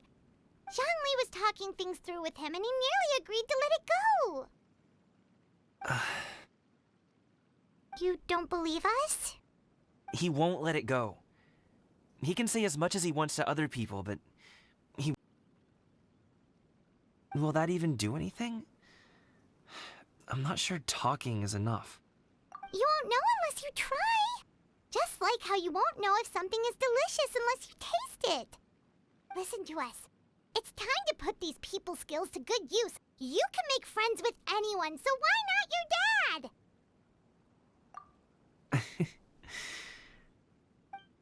I'll do my best. You are very knowledgeable, Mr. Zhongli. I'm impressed. Despite my being in the tea industry for several decades, it seems I still have much to learn about the art of tea tasting. You flatter me. It was nothing but a few humble musings. How much tea have you drank since we've been gone? Ipdak and I have found many a common interest. Our friendship, much like a cup of tea, seems to grow stronger the longer it has to steep. Well said, Mr. Zhongli. Gaming, Mr. Zhongli is very knowledgeable. You should take the opportunity to learn from people like him when you're in the city. Huh? Oh, of course. Ahem. Zhongli? I have very much enjoyed our conversation, Ipdak, but I, unfortunately, have some unfinished funeral parlor business to attend to. Oh, I hope I didn't keep you. My apologies for taking up so much of your time, Mr. Zhongli. No need to stay on my account. When you're less busy, let's find a time to meet. I'll treat you to dim sum. It would be an honor. We'll see you off, Zhongli. You two have a nice chat, alright? Thanks for helping us talk things through with Uncle Ip. Good thing you were able to pick up on what we were putting down.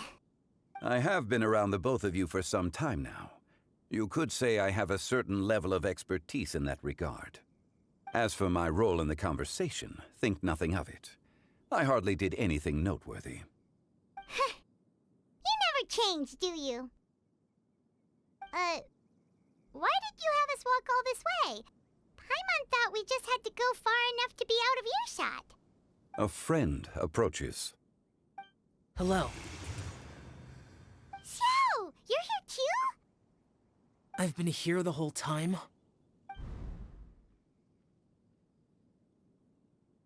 A ghostly kite. Could that elusive Director Hu be coming to Wangshu Inn once again? What is she doing here? I suppose it matters not. Given her relationship with Rex, well, Zhongli, I might as well go pay my respects.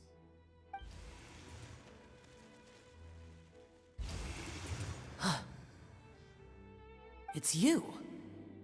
I thought you were Director Hu. Ah, your arrival is most fortuitous. Do you want to try out this new gadget?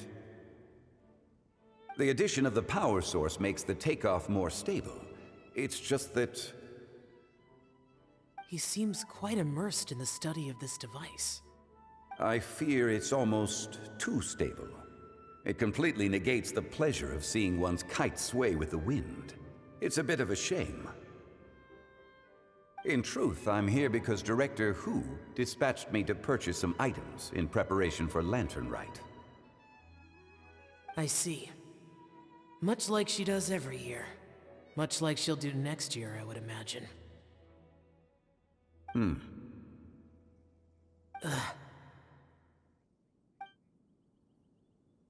Am I wrong?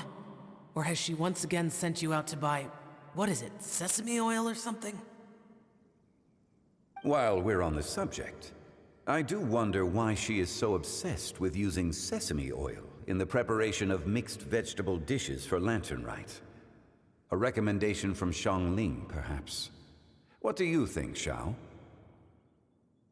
I've only met Director Hu a few times. I'm hardly the best person to ask.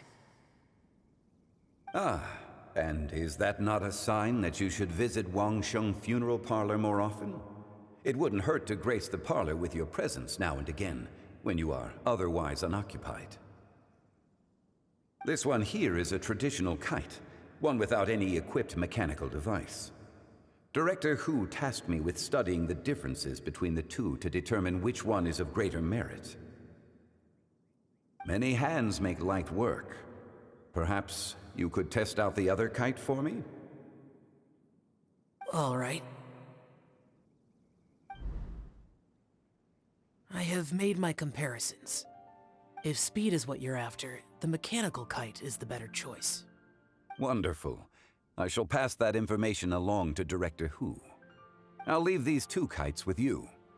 Perhaps you can find a few friends with which to partake in the activity. You might find it to be an enjoyable use of your time. Oh, wait. Who enjoys kite flying? Well, I would imagine someone of your talent and wisdom is more than capable of finding out. So, you were testing out the kites for Hu Tao and even roped Xiao into doing it for you? Paimon didn't ask earlier because the situation was, awkward. I would hardly say I roped Xiao into anything. I simply sought the help of a friend. Besides, we did the testing together. Seems like our pool of competitors is growing. Do you like kite flying, Xiao? I suppose I neither like nor dislike it. Although, watching a kite gradually ascend into the sky does bring me a certain peace of mind. Perhaps they're a bit like Xiao lanterns in that way. Kite flying is also a pleasant form of relaxation. Have you ever thought about making a kite, Xiao? Cloud Retainer taught us how. We can teach you if you want. There's no need. Menogias was the only Yaksha among us who had an interest in matters of ornamentation and design. When Lantern Rite is over, come find me near Pervasi's temple if you have the time. It's getting late. I should go inform Director Hu of our findings. How's she been, by the way? Be sure to say hi to her for us. The last time I spoke to her, she mentioned that she would be visiting Chaoying Village in a few days. If you have the time, perhaps you could also make the trip. If you happen to run into her, you can pass along your regards in person. We'll keep that in mind. Take care, Zhongli. See you later. See you next time.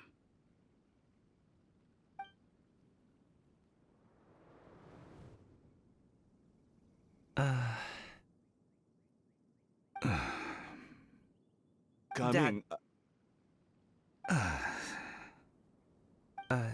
You can go first. I don't have anything to say. Then I'll go. I still don't want to leave Liyue Harbor. Oh. I can't say I support that decision, but...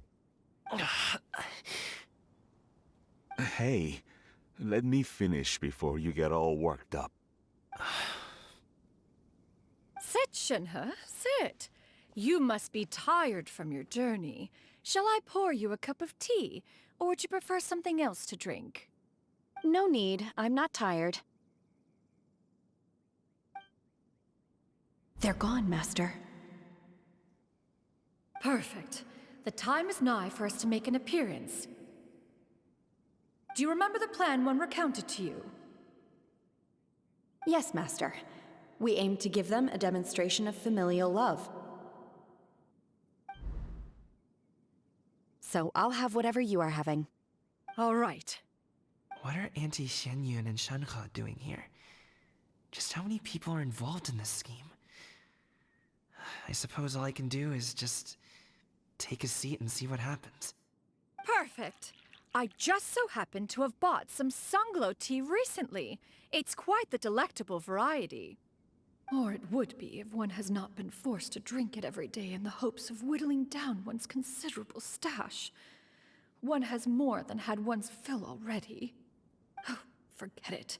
Such thoughts detract from the present need to keep up the conversation. Has work been busy during the holiday season? Do you need my help with anything? Drunk guests can sometimes cause trouble, but I deal with them as you taught me, by pinning their heads against the table.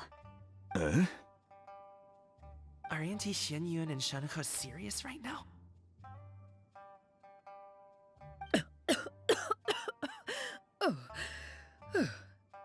Oh dear. While one was busy orchestrating this act, one seems to have forgotten about Shenhe's various eccentricities. What I meant to ask was, have you made any new friends? We live so far from each other. It would be a great comfort to me to know you were surrounded by good companions. You already know of my past circumstances. Recently, I've been conversing with Guoba in the kitchen at night. Guoba can't talk, but his companionship is a comfort. The poor child. Her one friend can't even talk. I guess maybe Gaming is not doing so bad after all.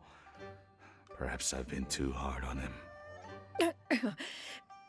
Let's move on, shall we? Do you have any plans for today, Shenhe? How about we do something fun?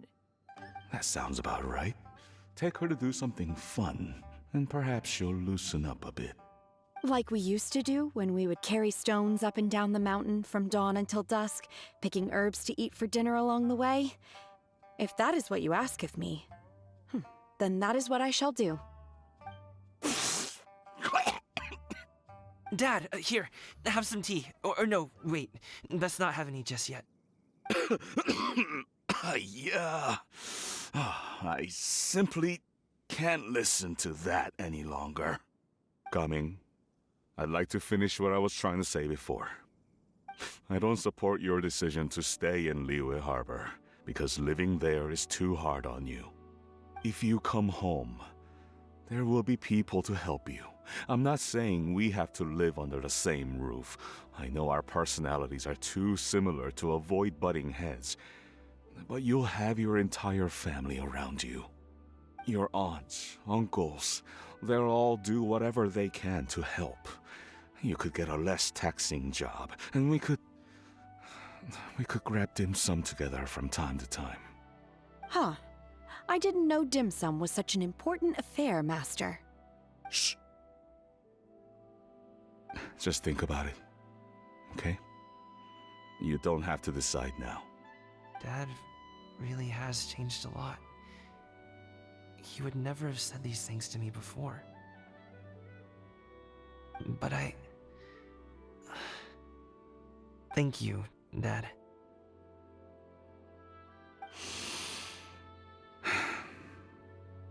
It's been long enough, don't you think? Oh, Paimon sure hopes they've made up by now. Oh, they're drinking tea in silence. That's not a good sign. Did Xianyun's plan not work after all? Hey, you two! Paimon's sorry we were gone for so long. We got to chatting with some friends and didn't realize how much time had passed. Perfect timing, actually. We seem to be just about done here. Yep, let's go. I'll get the bags.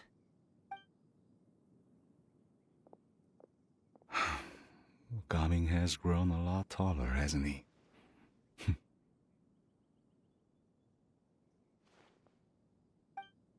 Master, did I say something wrong earlier? I tried to go along with your questions, but when I saw how you and that man reacted, I started to wonder. Not at all. Certain unforeseen variables may have presented themselves along the way, but the outcome proved favorable. The plan was a success. Then I helped? Naturally. Your purity of spirit is one of your greatest strengths, Shenhe. You need not change who you are.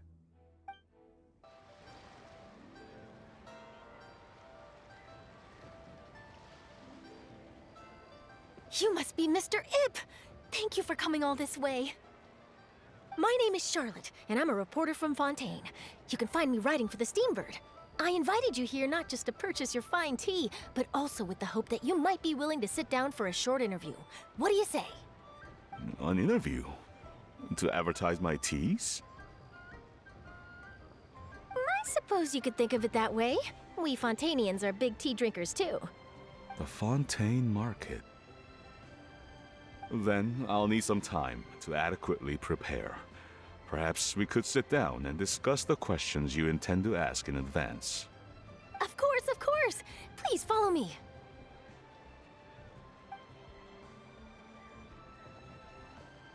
Is this person also involved in your plan? And here I thought I had lots of connections. I suppose I've been humbled. You sure know all kinds of cool and important people. Over here! Yoo-hoo! Over here! Huh? What? Auntie Shenyun? She probably wants to talk about the next phase of the plan.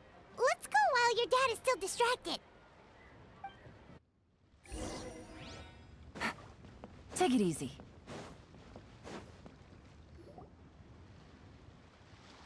I take it that all is going well? Don't worry, Xianyun. Everything is going according to plan. I knew it. I knew that was all an act earlier. Auntie Shenyun is really something. She was so determined to help me. She didn't even care about making herself and Shenhe appear foolish in front of my family. She truly knows how to look out for others. I still have a lot to learn. As for the next step... Oh no!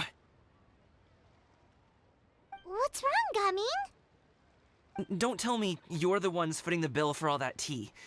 I can't let you do that. Fret not. Reimbursements will be made. Exactly. Think of it more as an investment, as Ningguang would say. We pooled together the Mora so that Charlotte could place the order. She's gonna bring it back to the Steambird as a gift, as well as a sample of the regional specialty. Fontanians will probably fall in love with your dad's tea as soon as they lay their eyes on Charlotte's article. And once all the money from the new orders begin to roll in, getting our Mora back will be a piece of cake. Oh, okay.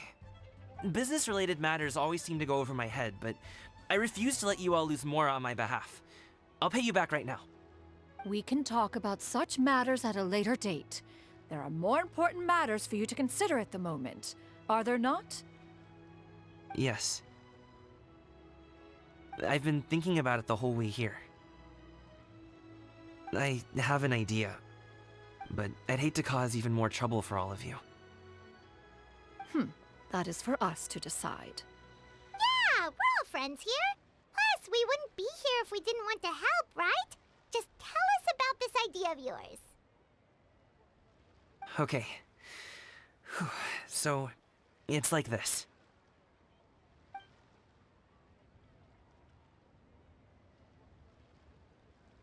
Got it. Just leave it to us. Let's split up and make it happen.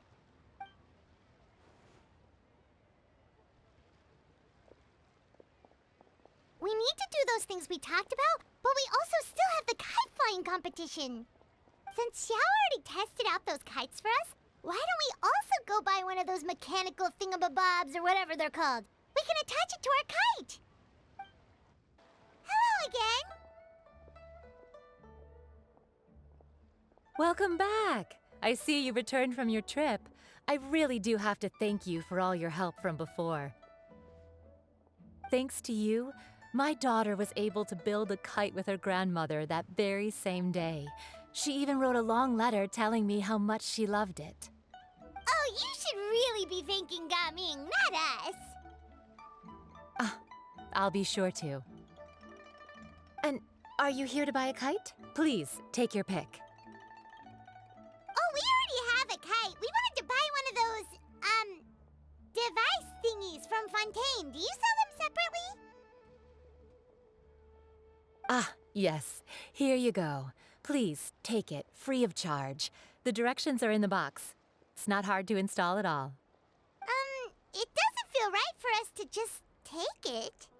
Well, nor would it feel right for me to take your Mora. Good luck in the kite flying competition. I'll be rooting for you. All right then, thank you.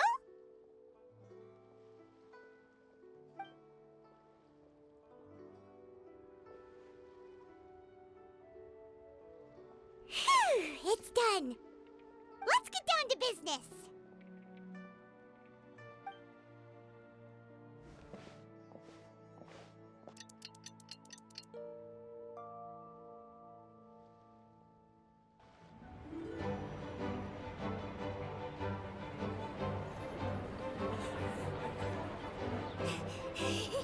Chi-Chi, we're almost there. Okay.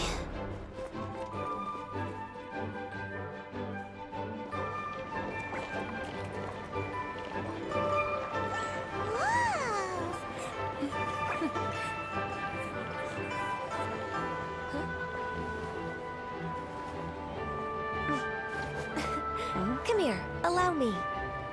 The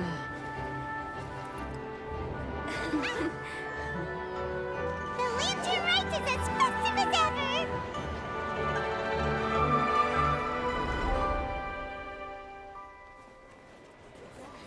Huh? Oh, what's going on?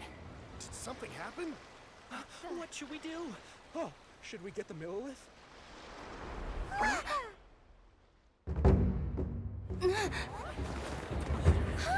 What's that?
Have I taken that many pictures already? I need to load more film.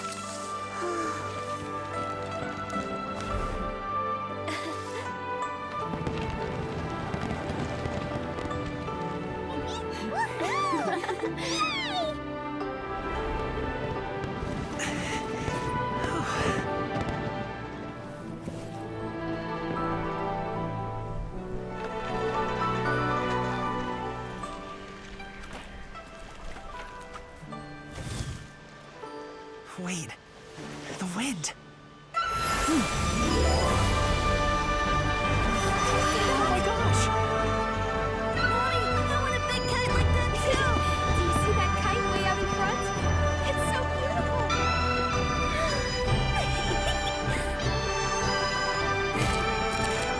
Happy Lantern Rite.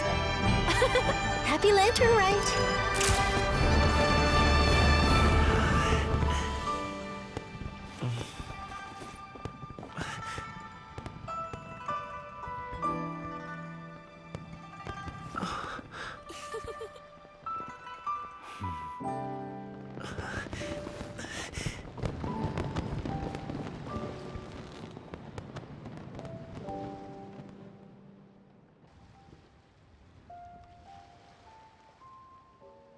I think I'll head off now, if that's okay. Thank you, little girl. Do you want us to walk you back? No need, no need. Master is waiting for me right over there.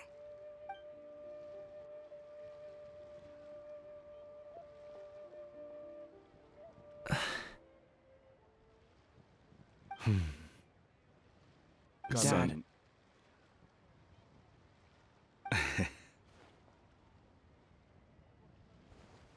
I suppose I'll go first this time. Okay. Your performance. I've seen many wushou dances in my time, but I've gotta admit, what you pulled off there was breathtaking. Wow. I never thought I'd live to hear you say that. You're serious about doing this professionally? Absolutely. I know it'll be difficult, but... Then it doesn't matter. What I mean to say is, of course it'll be difficult. But if that's your decision, if that's your dream, then it doesn't matter how difficult it is. As long as you put in the work, then any obstacle can be overcome in time. Really, when I was young, I also... Actually, how about we save that story of my past for another time? All I really want to say is, I've changed my mind. And much like this kite, you also deserve to soar to new heights. Dad. Son. Son? Haven't heard that in a while. I bet you're wondering what's gotten into me saying all this. Well, a little bit, yeah. Anyway, I know I've never found the chance to say this before, but... to me, Gaming, you've always been a great kid.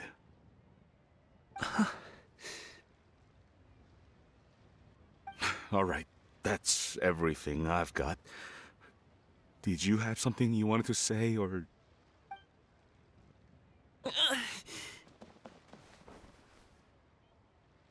Seeing the two of them talk things through like this really gives Paimon a sense of accomplishment. Now go. Over there. Your friends are still waiting for you. Huh? But you came all this way. I'll be staying in Liyue Harbor for a bit longer. When you have time, we can grab dim sum together. Your treat, right? Dad, honestly. Go.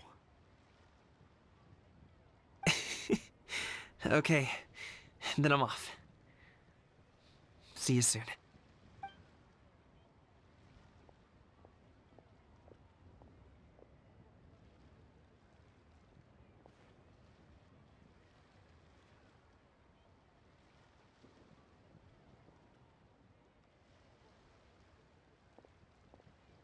That's quite the smile you've got there, Gaming.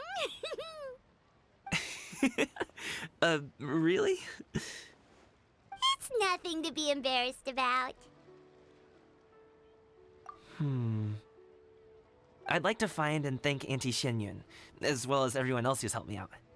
If everyone has time, maybe we could all get together and go fly a kite.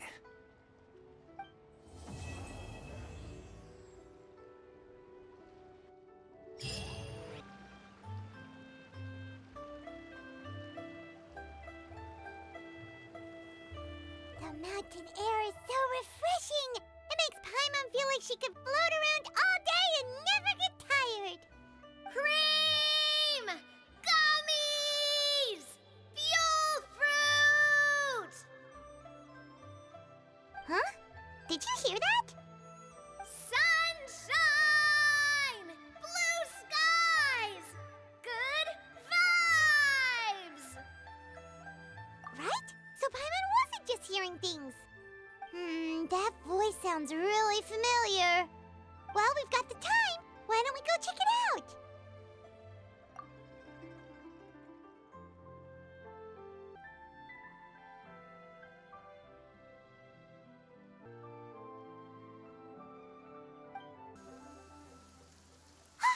What are they doing here? Navia, Clarande! Ah, well, if it isn't my dear partners. See, I told you that something good was going to happen during our travels today. I have to say, sometimes the Steambird's astrology column is spot on.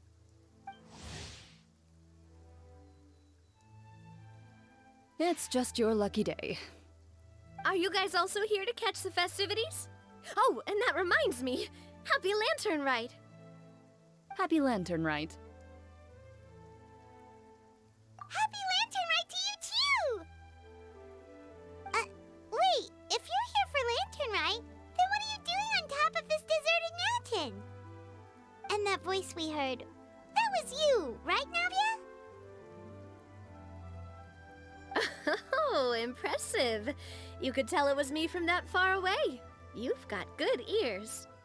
That or your voice is just really loud. Well, of course it is. After all, I'm a boss. Indeed. I suppose it's an asset. Sure is! Having a loud voice is a handy tool when it comes to communication. Wait. That wasn't even Paimon's point. Paimon just wants to know why you two were shouting from the top of this deserted mountain.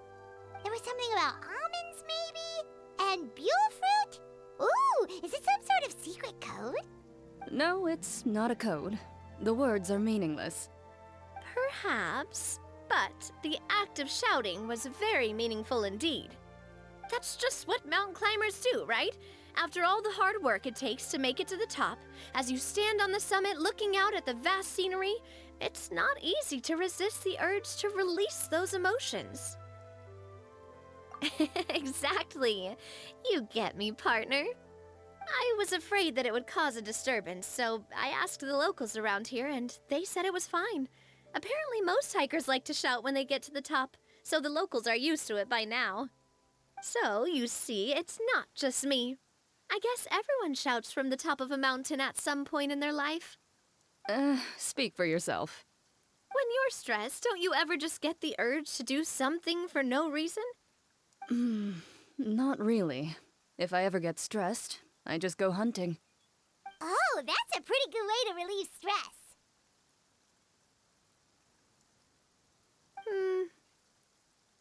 What I choose to hunt depends on my mood. Huh?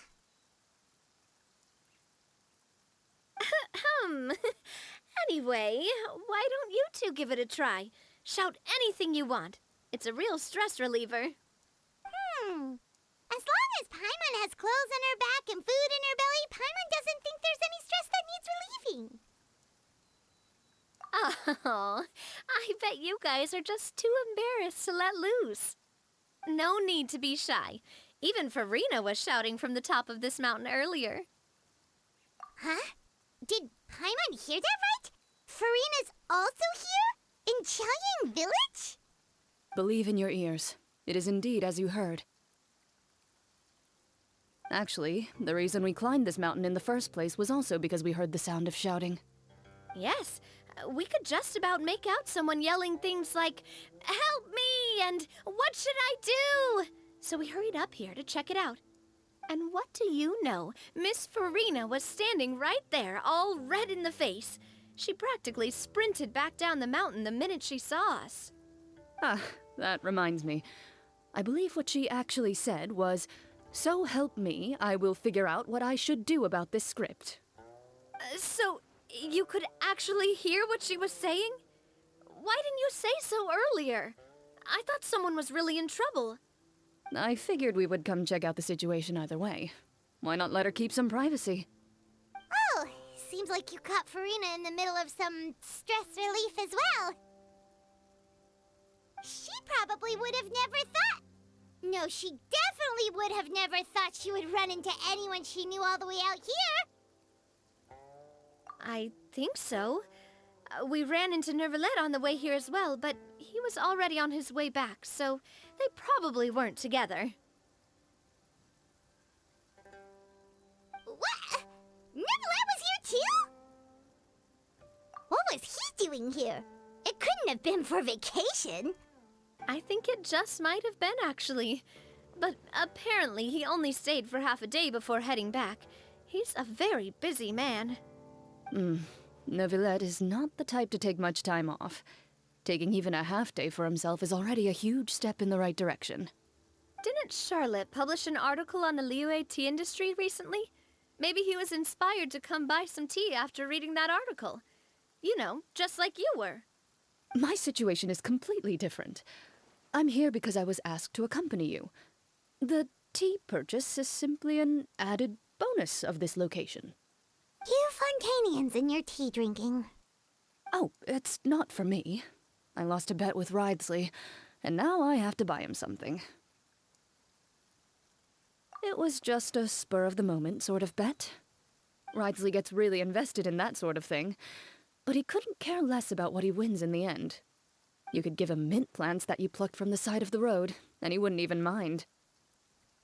If only he was that easygoing when it came to talking business. In any case, I'm pretty sure the tea you bought is this region's specialty. What is it called again? Nervalette even mentioned it earlier. Yes, that's the one. You didn't really buy 10 boxes, did you? Please, do I look like someone who would fall for that sort of marketing trap? That reminds me. You guys said you only came up here because you heard my voice, right? I hope it didn't put you out. You must have had other plans for the day. Oh, that's right. Hu Tao! A few days ago, we heard that a friend was going to be in Xianyun Village, so we decided to come and see if we could run into her. Oh dear. We've been chatting for quite some time. I'm sorry for keeping you. That's good. We should probably head out and look for Hu Tao. No need to stay on our account. We just got up here, so we're gonna stay around for a little longer. Go and meet your friend. We can meet up in Xianyun Village later. Sounds good. We're gonna head down the mountain then. See you later! Xianyun Village is known for its tea, but you know what else they have with tea? That's right, dim sum! Didn't Gaming say something about dim sum being eaten in the morning? Oh, Paimon wonders if we can still get some at this time of day. Oh, well that's fine too. Paimon doesn't care what kind of tea it is as long as it comes with some tasty snacks. Now, let's see what kind of yummy things we can find around here. Paimon's not seeing things, is she? Is that Farina standing between Zhongli and Hu Tao? Wonder what they're talking about. Zhongli knows a lot of stuff. Maybe he's telling Farina about Xianyun Village. Oh, or maybe Hu Tao is trying to rope Farina into being one of her clients. Hey, this isn't the Fortress of Meropide. But Paimon could be convinced for the right price. Let's say loser buys the winner 3 huge bowls of seafood kanji. Since Zhongli is there, Paimon bets things are pretty tame. It's decided then. Paimon votes for tour guide Zhongli. Alright, no time to waste! Let's go see who's right.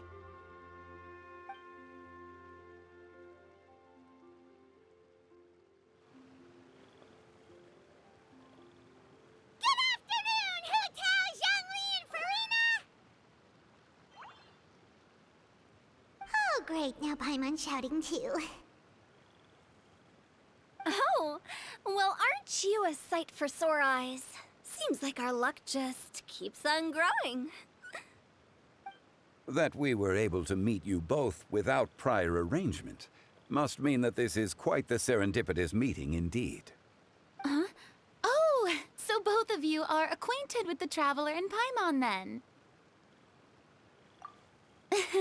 I'm pretty sure you didn't learn that one from me.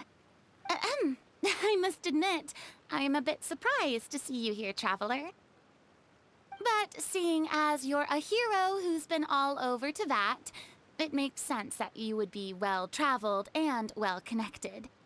Since we have found ourselves in each other's company within this fertile land, allow me to take this opportunity to wish you a happy Lantern Rite.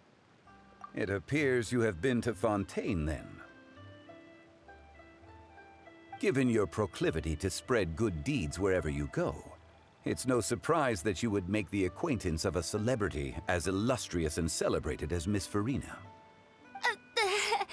That's quite high praise. What I mean to say is, you flatter me, Mr. Zhongli. Although I've built up a certain following within Fontaine, it is no reflection of strength or wisdom. I stand before you right now as nothing more than an ordinary traveler in search of beautiful scenery and creative inspiration. There is definitely more to Mr. Zhongli than meets the eye. I could tell as much from our conversation earlier. Given his breadth of knowledge on both academic and worldly matters, There's no way he hasn't heard about what happened in Fontaine. Is he just feigning ignorance for my benefit? No. Yeah. You're no common tourist. I simply won't have you talk about yourself that way. Huh? Does that mean Hu Tao also knows? You may not have heard, friends, but... Miss Hu Tao. Miss Farina is now one of my esteemed clients. Yep.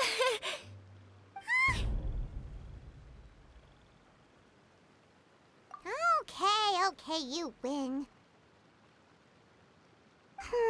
Guess Paimon will have to break into the hidden stash at the bottom of her shoe. What's this about winning something? Don't tell me. You two were placing bets on us. We just saw you guys standing on the side of the road and couldn't help but take guesses as to what you were talking about. Oh, I see. That means you, my friend, must have guessed that I was trying to promote my business to Miss Farina. That I do, my friend. What was Paimon's guess then? Paimon thought Zhongli was showing the newbie around. By newbie, you mean me, right? If that's the case, then Paimon's guess was also correct. Oh, that's right. Mr. Zhongli was telling me about some great sightseeing spots in the area. Ha! You see? Paimon was right too! Since both of our guesses were right, there can't be a winner or a loser. Hey, don't be upset, Traveler. How about this? You buy Paimonable and Paimon will also buy youable.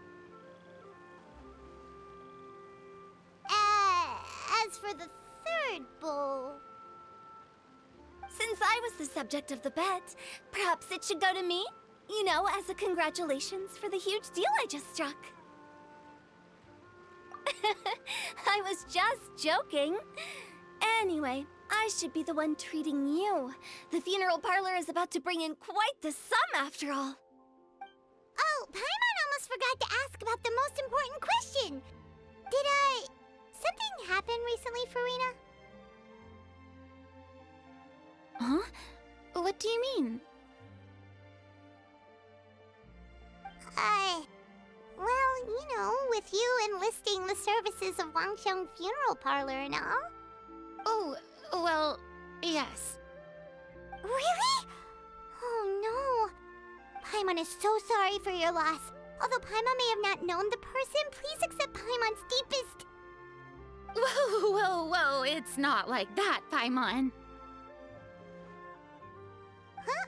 But Paimon just thought, since you hired the services of a funeral parlor and all... Hey, it's not that big of a stretch. Really, Paimon? It's not like you don't know me. Do I look like I know anyone who would ask me to coordinate their funeral?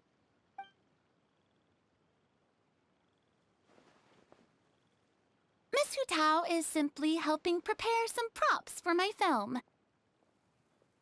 Not too long ago, I read a collection of horror stories from Liyue. The content was spectacular. In fact, I still feel the need to sleep with the light on even now. Anyway, that's not the point. Now that Fontaine's biggest star has returned to the stage, I figured it's about time the industry enjoyed a breath of fresh air. Hey, that's pretty good. I'll have to remember that for my ad posters. Oh, Paimon sees. That makes a lot of sense.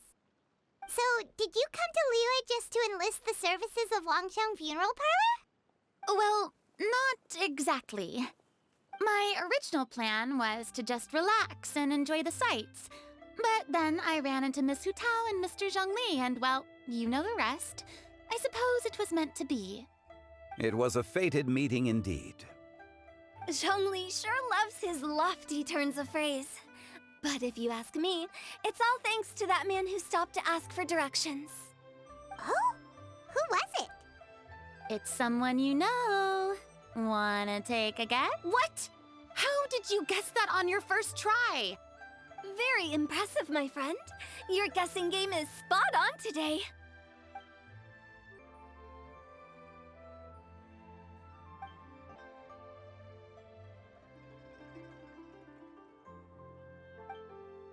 Huh. Paimon never thought Neuvillette would be the type to get lost.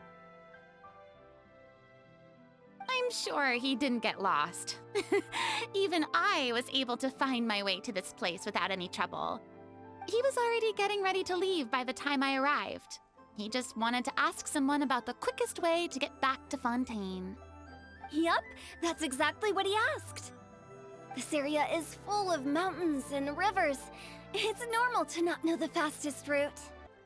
So, were you the one that pointed him in the right direction, Hu-Tao? Of course. I'm also a guide of sorts, you know. So naturally, I also have a great sense of direction. But speaking of your friend... What about him? He doesn't get out much, does he? Ah, no wonder. He was stiff as a board and way too polite. I would have never guessed he was here on vacation if you hadn't told me. All in all, he was only here for half a day. I'm pretty sure he is the only one who would consider that to be a vacation. Oh? This gentleman you speak of must keep a demanding schedule. I'm sure he does. You didn't see him, but he was dressed like he was about to attend some important meeting. It wasn't anything like what someone would wear on vacation. Is that so? Wait, you didn't see him, Zhongli? Unfortunately, no. At the time, it appeared as if Director Hu and Miss Farina were having quite the productive conversation. I know matters of business can take much discussion, so I decided to fetch some tea for them. What a shame. That gentleman seemed like a sophisticated sort of guy. I actually think you two would have hit it off. Is that so?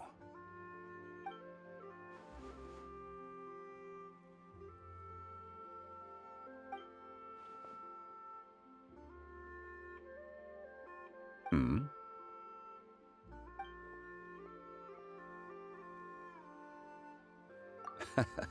To borrow Miss Farina's turn of phrase, perhaps it just wasn't meant to be. Well, with the Traveler around, I'm sure you'll have a chance to get to know each other at some point. That's right. She's got more friends than she knows what to do with. Well, that's certainly true. Oh, that reminds me. If you get the chance, you should try and talk to Neuvillette into loosening up a bit. Just tell him the Palais Mermonia isn't going to fall apart if he disappears for a few days. He shouldn't keep himself cooped up all the time. Even clams open their shells to let in fresh water every once in a while, right? If he's really that much of a stickler for protocol, he can fill out a leave of absence request.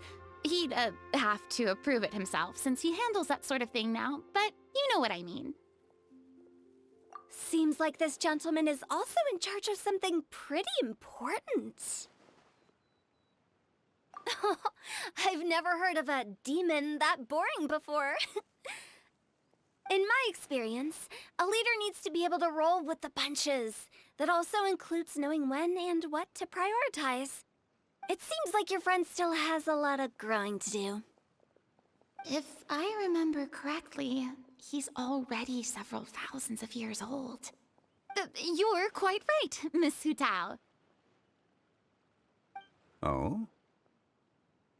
Traveler, Miss Farina, those two individuals over there appear to recognize you. Oh, it's Navia and Clarand. Hey, over here!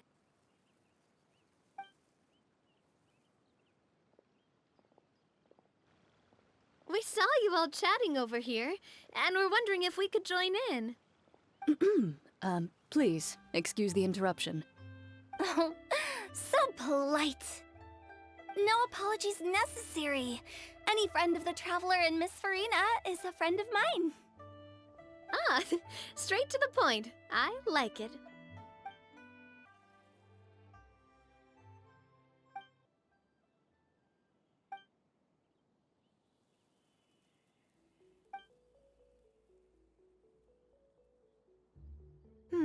It's getting late.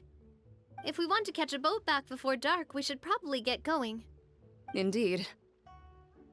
Then, Miss Farina. Oh, yes? When are you planning to head back? Do you need us to escort you? Oh, I don't think that will be necessary. I mean, you're not my subordinate anymore. You don't need to look after me. I didn't mean it that way. It's normal for friends to travel home together if they run into each other on the road. There are a lot of mountainous roads in this area. I imagine they'll be even harder to navigate after dark. Exactly! Just like in those ghost stories. 8 paths converge in a wood. Beside them an old house is stood.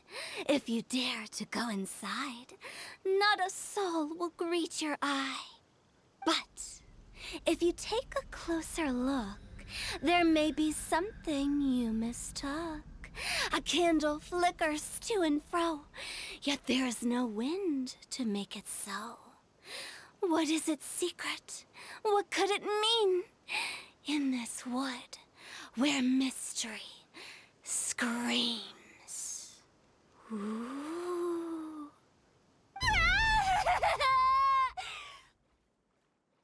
My dear demoiselles, ladies, no, I mean friends, please take me with you. Of course. Gotta say, Farina, you are really quite the character. By the way, did I hear you mention that Clorand used to work under you? Then you must have also been a leader at some point. Well, that's, all in the past now.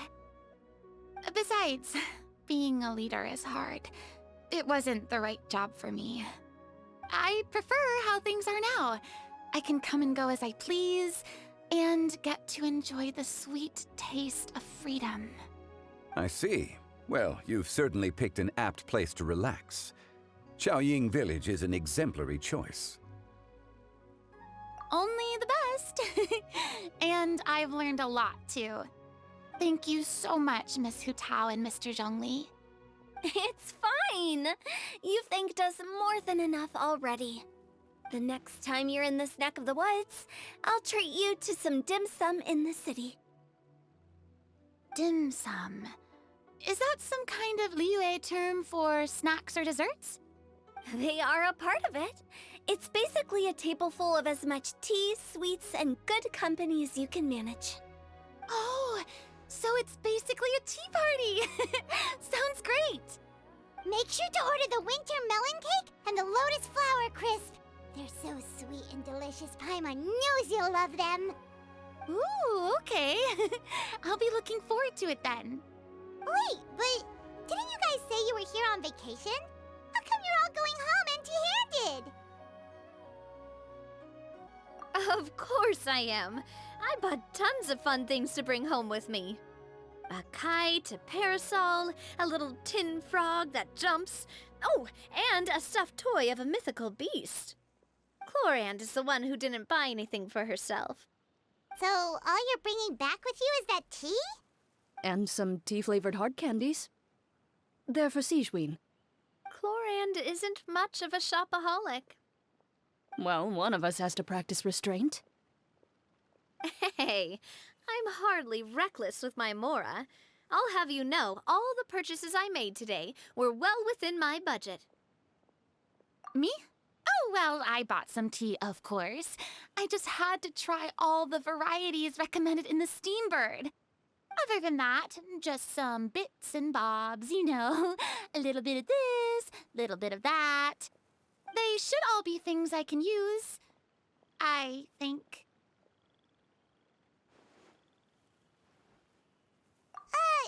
Now Paimon's even more confused. If you bought that much stuff, where did it all go? Into one of Linny's magic packets? Oh, actually... Monsieur Neuvillette took them with him. Oh, so that's what happened. Wait, what? Why did he take them? He's not hoarding treasure, is he? That's quite the imagination you've got there, Paimon. Monsieur Neuvillette just saw the amount of bags we had and offered to take them back for us. I felt a bit bad at first, but, I really did have a lot of stuff. He even offered to deliver my gifts to the Fortress of Meripede for me once he's done with the day's work. Neuvillette is a man of his word. If he says he can do something, then he means it. See, even Clorand was happy to take him up on his offer. If even his trusty subordinate agreed, then who was I to refuse? Wow, he seems like a real gentleman. Maybe he's not as uptight as I thought. If only the funeral parlor had an employee as thoughtful, proactive, and responsible as him. Right, Zhongli? Indeed. Oh, that reminds me. A new year of work is about to begin.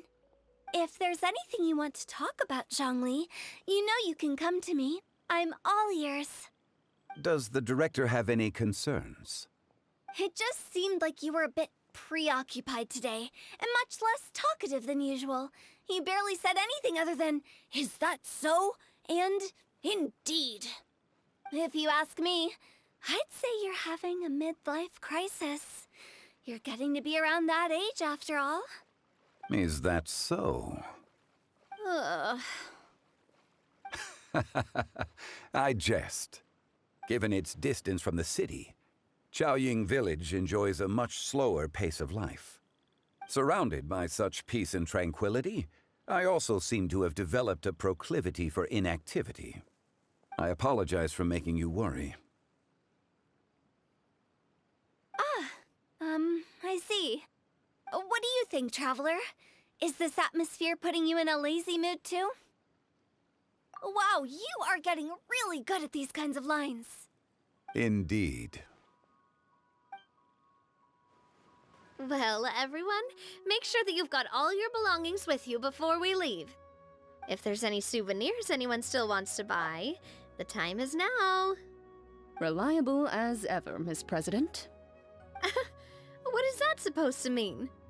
Clorand is right, though. You really are reliable. It's not what she's saying, it's the way she's saying it. I will say, but I never thought you'd be so easygoing outside of work, Clorand. The tone of voice you use when you're working doesn't exactly make you seem like the type who enjoys interacting with people. Well, I try to keep my professional and private life separate. That includes my behavior. You take care now, Traveler. Paimon. Trying to act cool now, are we?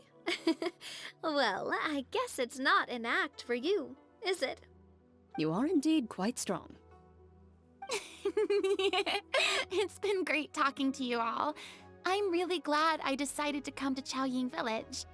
Maybe we could go on another trip together sometime? Look! It's Neuvillette! We lucked out!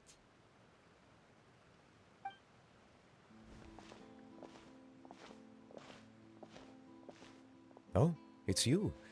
It has been some time since our last meeting.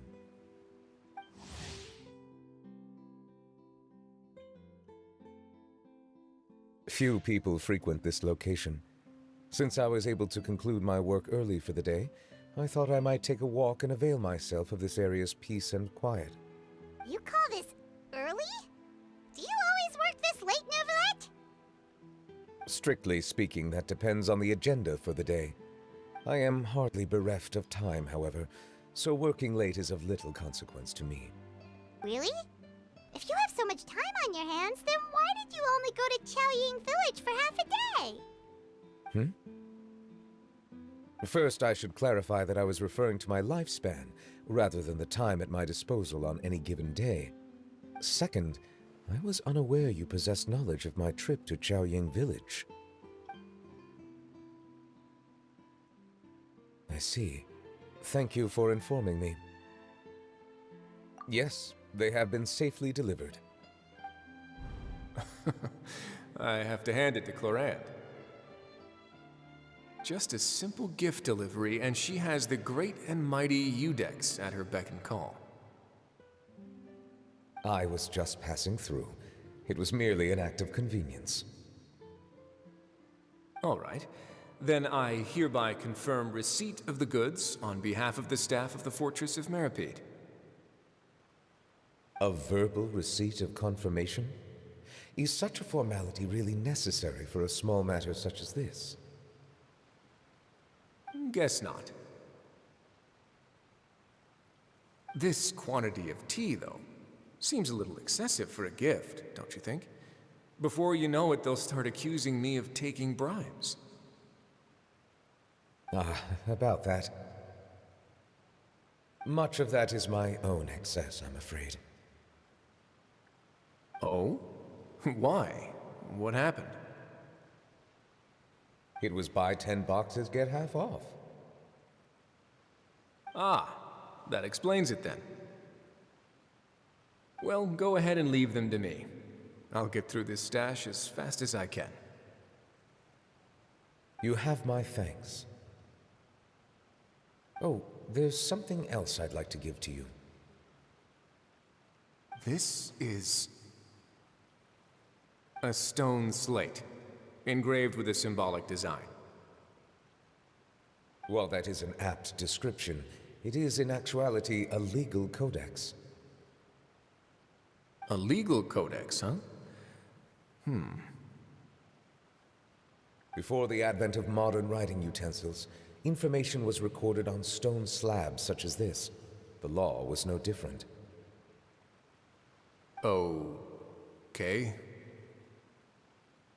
Since ancient times, the scales of justice have symbolized the fairness and impartiality of judiciousness. As a tribute to that sentiment, this slate was designed after a traditional legal codex and engraved with a symbol instead of text.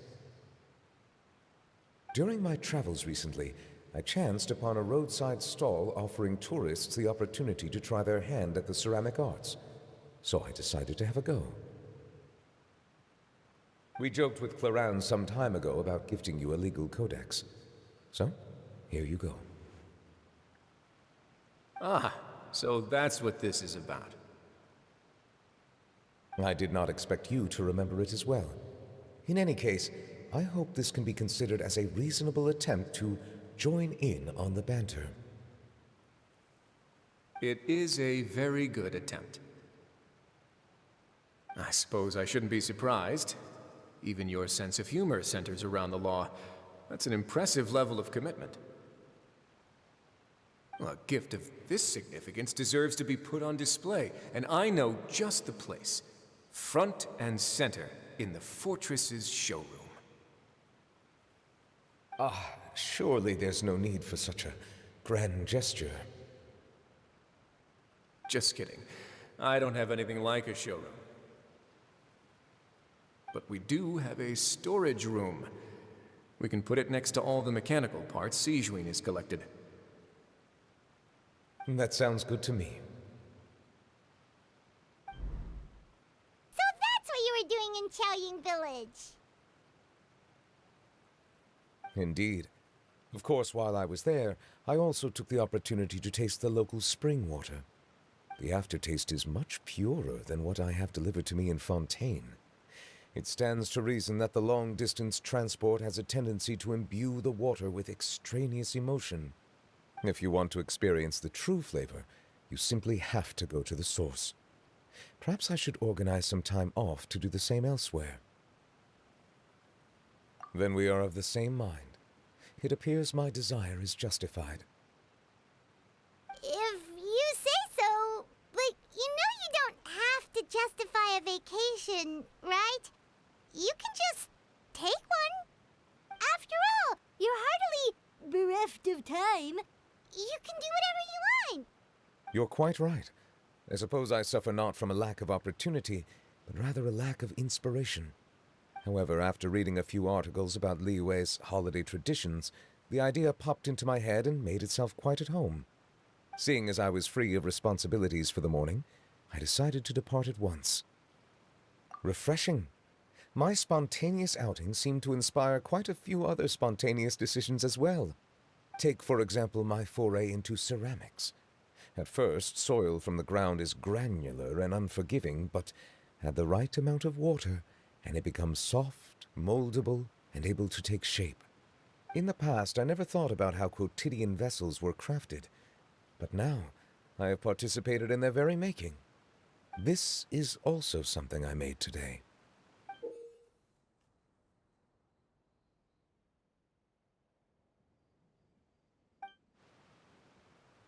That's a ladle? Paimon thought it was supposed to be some long-necked sea creature. That was indeed one of my inspirations. Really? You like it? To tell you the truth, given your unexpected arrival, I find myself quite unequipped to give you the welcome you deserve. Around such an important holiday such as this, human custom would dictate that gifts should be in order. But I'm afraid this is all I can offer. If you'll have it, that is. That is precisely why it would do me such a great honor if you accepted. You are most welcome. Happy Lantern Rite.